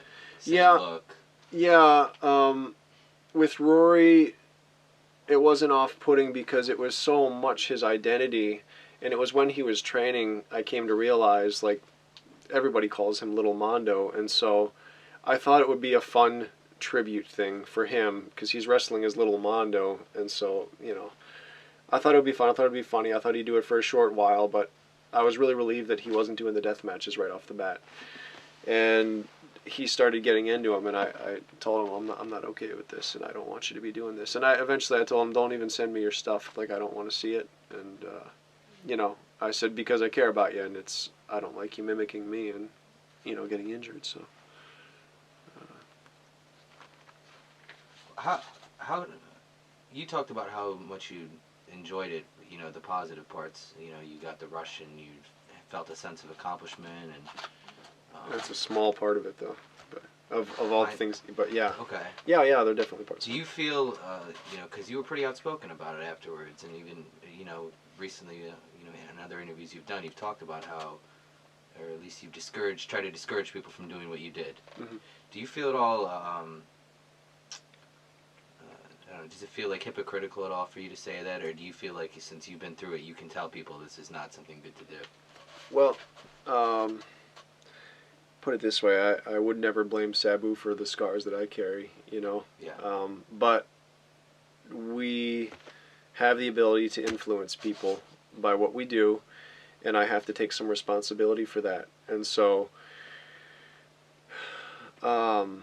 if I'm going to be somebody who is going to keep coming back and promoting what I did, or trying to grab former glory, which will go into Cage of Death and how I wanted to handle that appearance, it's going to be promoting what I did, and it's going to be encouraging people to get into it. And so there's a certain part of it I can't control. But when people ask me for my advice, and I have people say, "Oh, what do you recommend? I'm trying to get into wrestling and everything," I'm going to tell them about some of the things that I dealt with and how hard some of it was, and the fact that not everybody walks away as fortunate, as I've been. I've seen people dabble in the ultraviolet stuff and get serious injuries, and so hypocritical. I don't know if I'd say that's the case. If I can warn somebody, I will. But Lord knows I'm guilty of doing plenty of damage through the way I've influenced people. So I do struggle with that sometimes, to be honest with you. Well, you say, because at some point, little Mondo, Rory, he decided to go full force with the death matches. Yeah. He even went to Japan and did Tournament of Death, and ultimately ended up here at Cage of Death 15. Yeah. At some point, you say you told him, don't send me anything, you stayed away, but there must have been a turning point at some point where you kind of decided to accept it or something, because as I understand, he was a big influence in getting you to show up at Cage of Death 15. No.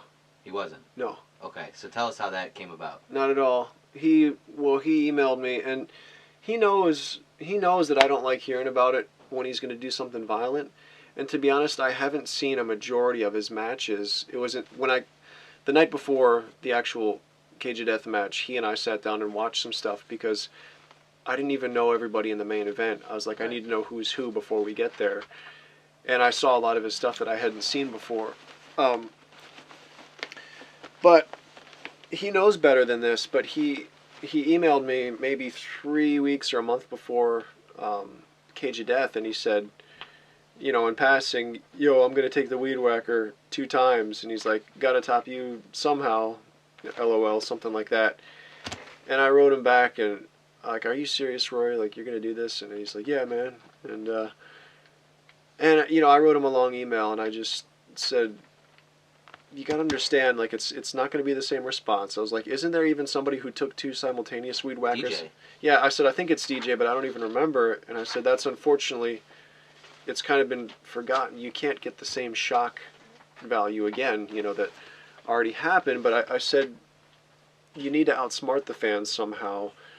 And because you're a heel, to not give them the satisfaction. I had a couple of ideas for angles, that involved his brother or several different ideas. If you want to use the Weed Whacker, you need to, cancel it out and not use it. And he just wasn't going to have it.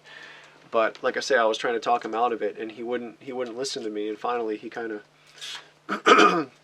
just shut down talking about it. And I tried to brush it off, like, fine, he can do what he wants. It's not my responsibility. But it was kind of troubling me. And so I finally just wrote him, and I said 2 questions. He also told me he was going to quit that night. But I said 2 questions. 1, are you definitely taking the Weed Whacker? And 2, are you definitely quitting? And he said yes and yes.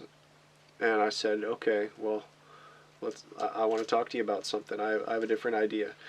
And it was through instant message right away. And he said the only thing would be cooler is if like lights came back up and you're in the ring. And I said, well, actually, I was going to say something like that. And he didn't think I was serious. He wasn't even going to ask me. He was just joking. And so, yeah, that was my impetus for doing it. Is I just said, listen, if I come back, it has to be in substitution for you taking this Weed Whacker, and I'm going to show you some respect on the mic and essentially help you retire your character. And he had to really think about it. And he was bent on wanting to take the Weed Whacker. And then he was trying to talk, to make both of them happen and everything. And I had to bring his brother in on it too, and just say, listen, like, and I think his brother sat him down and talked some sense into him and just said, this will be a much more fitting end to your character and everything. But that was the only reason why I did it, was because to me it was just a sad way to see him go out. And honestly, I've wanted to do that for him, to make like one appearance in one of his matches. I thought about it when he was in Japan and I was there, but I thought, no, it's not the right time. I don't want to do it. And since it was the final one, and he was going to go out in such a hideous way, he's already got some awful scars, and he's got some lingering injuries too. And I just thought it was a much better way for him to go out. So. Okay, so you basically made Rory the offer. You talked him out of the weed whackers, whacker shots. Mm-hmm. Okay, I guess it was only you just told me a week and a half before the cage, basically, that you guys agreed on whatever it is. Yeah. The deal was. When did DJ become involved? Shortly after that. It was after I got Rory to agree. I mean, I needed to know, like, will you not do the weed whacker and if I come back? And he said, yeah, I agree to that. And like I say, his brother intervened and really kind of clarified things.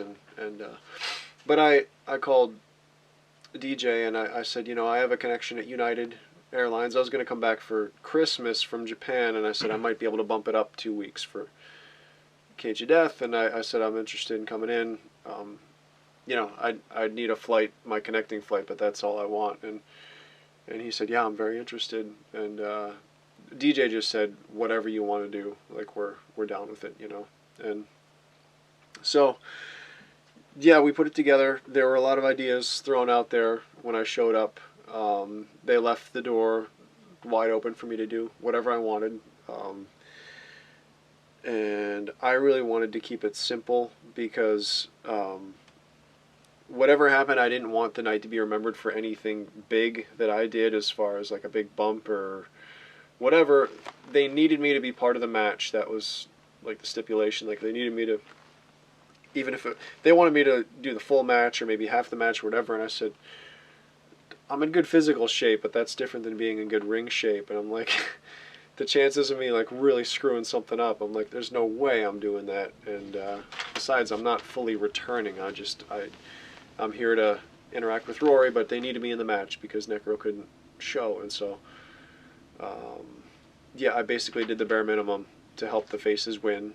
And it was all about just interacting with Rory. To me, that was the most important thing and what I wanted the night to be remembered for. So I think we pulled that off pretty well for the most part.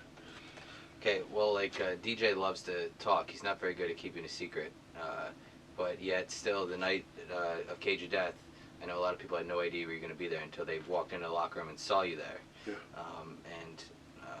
I know that was big for me because I never got to meet you before, and I know a lot of the other guys in the CZW locker room, you know, you were like an inspiration for them. And a lot of them had never had a chance to meet you before either. So seeing you, you know, in the flesh was kind of like a shock.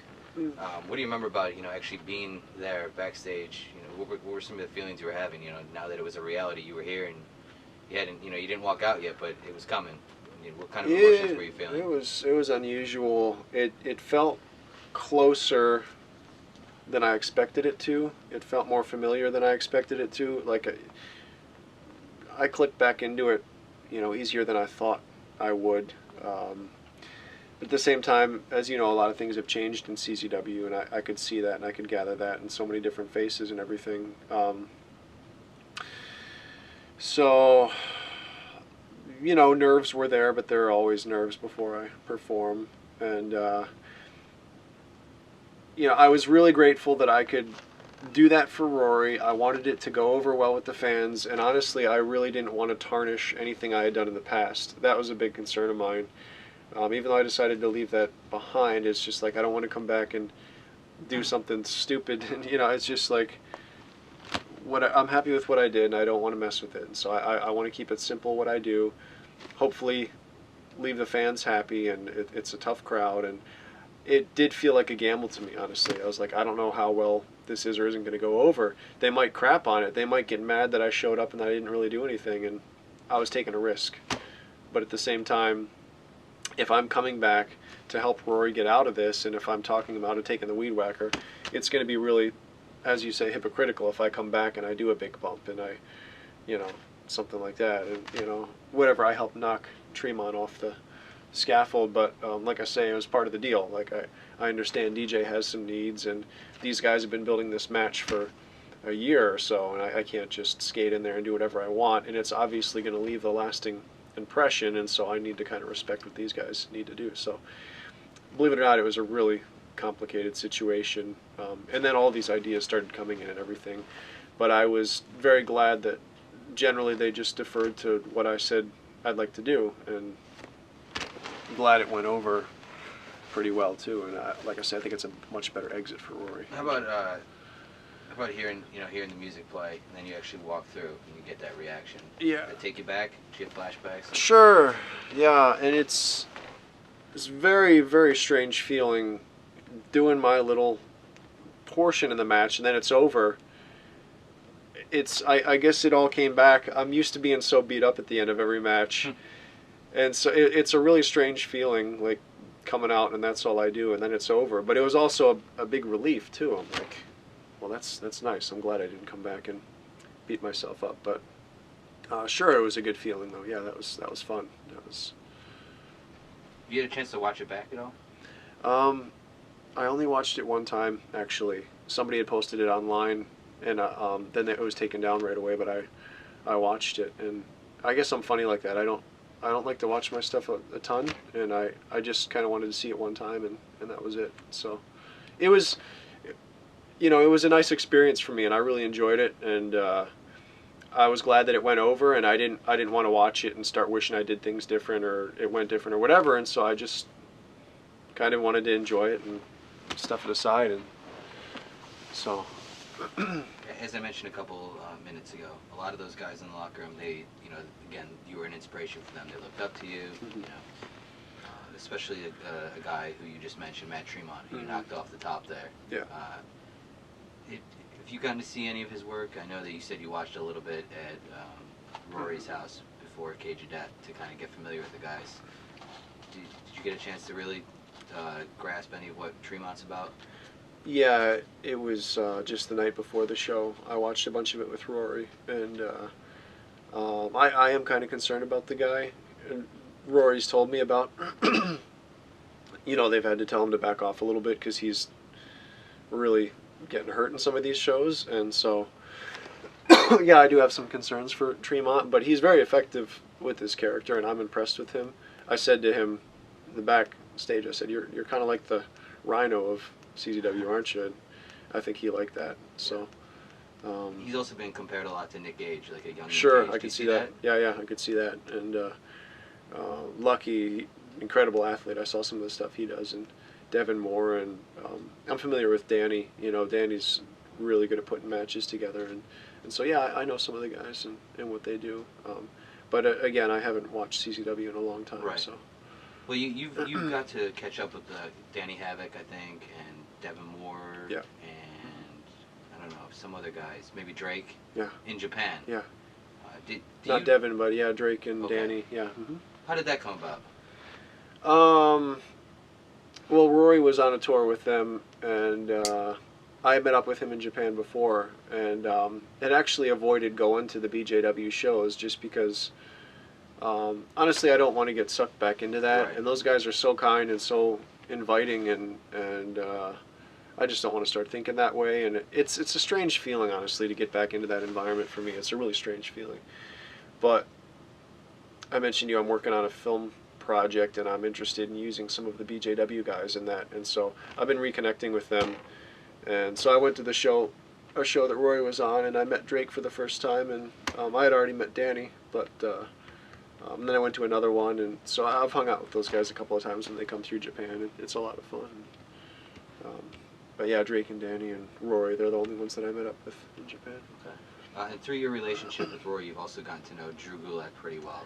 I wouldn't say pretty well, but through the Cage of Death, years ago we would talk, Okay. years and years ago, and he's thanked me before for, encouraging Rory and speaking some sense into him as much as I can, and but through the Cage of Death thing, we communicated quite a bit and got caught up, and yeah, I really like Drew. He's a good guy. Do you remember him in the crowd? Yeah. Mm-hmm. You surprised that he's come as far as he has?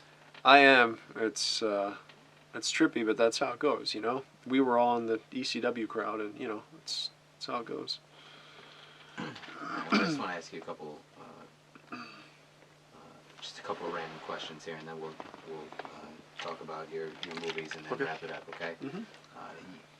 During your CZW run, you were in with some of the toughest of the tough guys. Earlier, you called Wife Beater a machine. We know all about Zandig. you know, again, Gage, Necro, Justice Payne, Nate Hatred, Messiah. Who do you think was the toughest one you were ever in there with? Is there any way to judge that? Wife beater. Wife beater? Yeah. John too, but yeah, wife beater. What's so interesting about him, he didn't even know that like violent wrestling existed. I think he knew about ECW but didn't really watch it, but he was more thinking along the lines of WWE when he got into the business.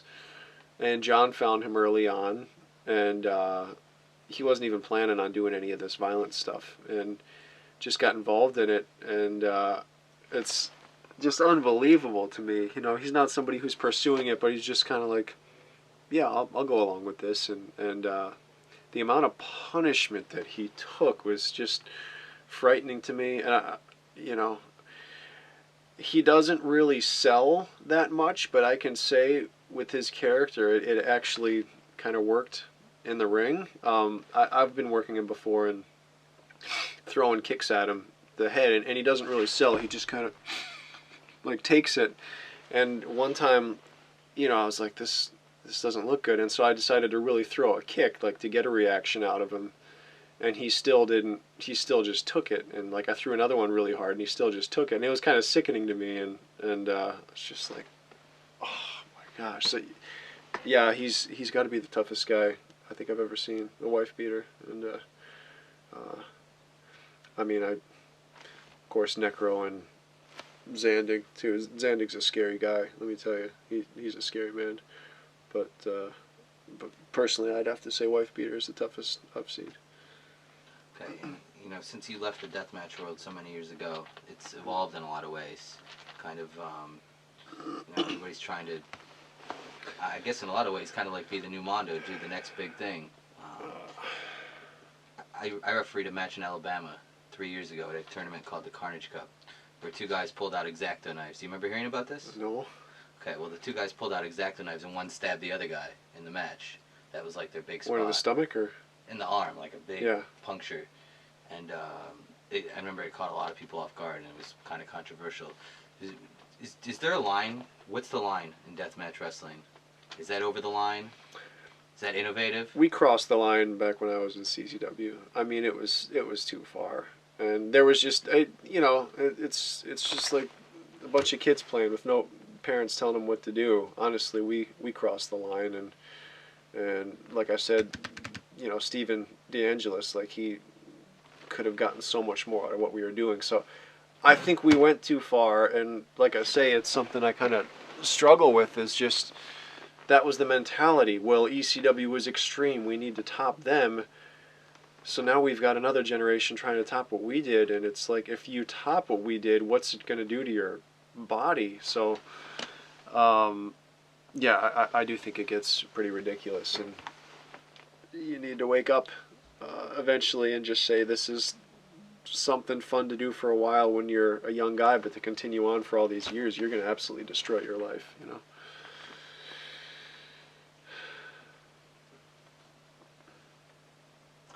You talked about Ian earlier. There was the hepatitis thing. He's not the only guy. Abdullah the Butcher had the big hepatitis story. There's been some other assorted scares throughout the years, and now CZW does blood testing. Mm-hmm. Do you wish that they had done blood testing back when you I were was in there? fighting for it, and it's just this moment, you know, when it's like a light came on, and I'm like, what am I doing? I'm bleeding with all these people, and suddenly I was just like obsessed with it, and I was pressing John to do that, and Tournament of Death too. I was insisting that everybody I wrestle have blood tests. Okay, I'll take care of it, like months in advance. And you know, we get there the night of, and I'm like, so? And he's like, well, I told him, but they didn't do it, and I was like, that's just like, this is a pretty big risk, you know. It's just like you get a blood infection, like a serious one, like that's it. So You get anything. I know, man. It's no joke, and I was really concerned about that. Do you think it's good? I mean, do you think it should be mandatory?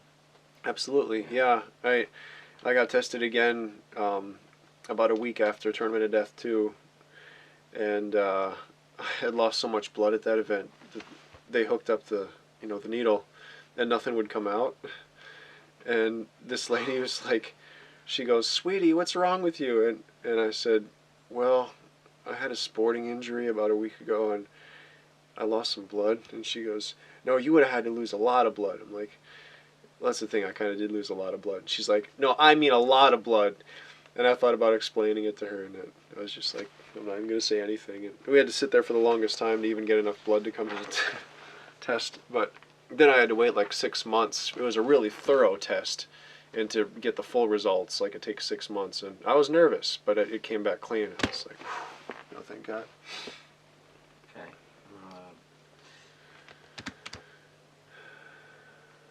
You're up here in Northeast right now because you just had a film of yours in the Yep. Boston. What's it called? It's called Match Perfect. That's my film. And it's the 39th Boston Sci-Fi Film Festival. And it's just a short drama sci-fi I made about a dating service that incorporates artificial intelligence. And it's a tightly packaged pitch for a TV concept that I have. And so I'm pushing it around in festivals right now just to see what kind of a response I get. But it's one of several projects I've been working on. So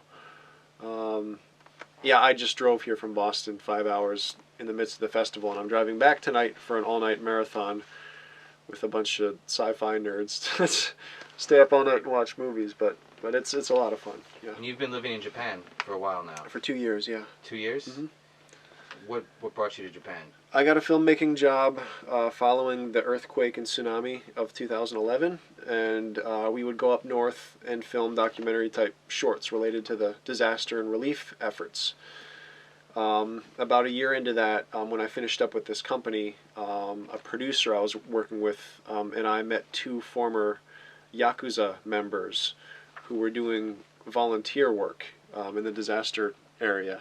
The one was a hitman and the other one was a former thief. And so we shot some interviews. It's a very interesting story. And so now we're working on making a movie about their lives. And I'm about a year into that project. We've shot all the interview material, have the 5th draft of a script that I wrote and I've been refining. And we're trying to raise the rest of the funding right now to do the main shoot, hopefully this year in Japan. Is there anything your fans can do to help with this? Yeah, we talked about a crowdsourcing campaign. Not sure if that's the best bet right now. We're trying to decide what's the best way to go. But I've since Cage of Death gotten a Facebook page going, and when it's time to promote, I will. We have 2 trailers for this Yakuza film, but we're working on permission we got a bunch of footage from a news organization that was like right after the disaster, and we're just making sure all the permission is in order before we release this. But yeah, it's cool that people are following what I'm doing, and I'll promote online when it's time, but it's not quite time yet. Where can people catch up with you online? Do you have a website that you want people to go to? Yeah, Facebook is okay. I have a Vimeo page if people want to see some of the stuff I've been working on, and you can ask me on Facebook, and I'll send you a link. So. And you also, I don't know if you want to talk about it, but you're also looking to do something about deathmatch wrestling, which you spoke a little bit about earlier, I guess, now that I think about it. Since I came back to Cage of Death just last December, a couple months ago, it's been stirring a lot of thoughts, more so than I was expecting, and I'm now taking tentative steps toward a really tight feature, maybe around an hour documentary, but it's going to be loosely narrative too. I can't really explain just yet, but it's going to be an attempt to examine the mindset of a deathmatch wrestler, or at least what I was going through and why I was doing it, because again, I have a theory that's not just for attention or excitement or adventure or whatever. There's a reason behind it, and so I do want to cover the way it impacted Rory too, and that's something I just want to talk about. Is performing in this way does influence people, and there are results and implications, and so a small segment of this is going to hopefully just be Cage of Death and Rory and that too. So I guess you could say it's going to be a more artistic version of Unscarred, essentially loosely autobiographical, but with some more artistic footage mixed in as well. Something aimed for hopefully a more general audience festival crowd. So we'll see. I don't know. I might strike out with it, but I'm gonna give it a shot and see what happens. But I'm toying with the idea right now and pursuing it and seeing about getting some footage from throughout the years. And What, so, what is the goal? Are you looking to be a filmmaker from here on in? yeah. Mm-hmm. Are you good at it? I'm not the person to answer that. You know. What do you think? Are you getting better? Is it like wrestling? Are you able to get Absolutely, better with every film? yeah. But you don't ask the artist if they're good at what they do. You ask the fans. Well, a lot of wrestlers think they're good. Yeah. Well, like I say, the response will prove whether or not I'm good at what I do. I hope I am. I'm very thankful the last 3 years I've been able to make a living doing this. It's been really exciting because I've had freelance gigs throughout the year and done some TV commercials and stuff like that. But for 3 years now, it's been my full-time gig, and so that in and of itself is a dream come true for me. But I want to do much bigger than what I've done so far, and so hopefully it works out. Do you see yourself staying in Japan? I love it there, but I can never give up on the U.S. Like I love it here too. My plans right now are just through finishing this Yakuza-related film. Most of the post-production will probably be in Los Angeles, and some in Minneapolis. I have connections there. And beyond that, I'd imagine I might live in L.A. for a while. There's just so much filmmaking action out there. But I don't have concrete plans, and this is why I'm 33 and I'm single, because I'm living out of a suitcase and bouncing around. It's ridiculous, but I love it, and it's finally, I'm getting some good filmmaking work. So I imagine I'll do more in Japan, but for now I'm just planning on finishing this Yakuza film, so we'll see. Okay. As far as wrestling goes, and we know the influence you've had and all that, and the message you're trying to send to the next generation, what's the legacy that you would like to leave behind? It's funny because a couple of times I've tried to kind of stuff the whole wrestling thing aside, and I've kind of needed to do that to get past it myself, because it's a hard drug for me. I mean, it sucks me in, and it's exciting. At Cage of Death, I wanted to get really involved in that match, to be honest with you, but I knew it was going to be a bad idea. So I'm okay with the fact that that's part of my identity. That's one of the reasons why I'm thinking about putting together this film now that's more of a look at it. But what I hope to be remembered for is also the fact that I stepped away at the right time. I think it's fine if people want to get involved in wrestling, even deathmatch wrestling, but you need to be sensible and you need to know when it's time to step away. So I hope that's more part of my legacy, is being wise about what you're doing and knowing when it's time to step away, and not just ride it till it wrecks your life. So that's what I hope. If people are going to follow me, I hope that they follow the decision to leave at the right time too. Knowing the global fan following that you do have, fans in multiple countries, both sides of the world, and all the accomplishments you have had, if you could do it all again, would you have done it the same way? No, definitely not. I don't sit and regret the way that I did it, but there are a lot of things I could say there. I'm not going to say a ton, but one of the things is coming into a spotlight relatively early in my career. It went to my head a little bit, or at least I feel this pressure of something that I need to carry with me. Oftentimes, you go to a training facility, I wouldn't, people look up to me, and I wish I had humbled myself more and just gotten in there and really learned more and, improved myself as a wrestler. But it's kind of like this image just landed on me, and, I wish I had, I guess, devoted myself a little bit more to training or been sharper in the ring, if that makes sense. Of course, more sensible with the violence, or more. I never felt like I was in control of it. It was just this tornado of chaos in CZW, and so yeah, I wish I had it more controlled and more together. Drake Younger, I feel like he really got a grip on things, and he stepped aside from deathmatch wrestling, but he just really got himself healthy and strong and became a really solid performer. And maybe something more like that I wish I could have done, but I'm not going to sit and regret it either. this is bizarre. A decade after I quit, and you want to do an interview with me? Honestly, that's pretty surreal to me. So I can't complain. I'm thankful for the way it went. Okay, so I think we pretty much covered it all here. What would you want to say to the fans that still, follow you to this day? Even long after you've left wrestling, and those that were there with you in Champs Arena and ECW Arena and all the way back in Ohio, all the people that followed you from day one. What would you like to say to them? It really blows me away, the response that I'm still getting. I came back for Rory's match and I realized I need to open a Facebook page because there's so much traffic swirling around. So that's really cool, and I appreciate the attention. For those who are actually physically trying to mimic the stuff that I do, as I said to you, if you're going to mimic, what I've done in the ring, I hope that you also, again, listen to when it's time to back off or to step away, and that's essential because it's rolling the dice. What I was doing was literally rolling the dice. It's playing roulette, and we talked about some stories that didn't end so well with some of these other wrestlers, and it happens. It happens to people. So just, if you're going to follow some of the dangerous decisions that I made, I hope that you also follow the good decisions. Okay, so the last question. It was 10 years between appearances. Is this it? Are we ever going to see you in a ring again? As Nick Mondo, no. I don't think that's going to happen. So, as Nick Mondo, it's never going to happen? Yeah, and I'll just leave it at that. Okay. All right, well, thanks for sitting down with us.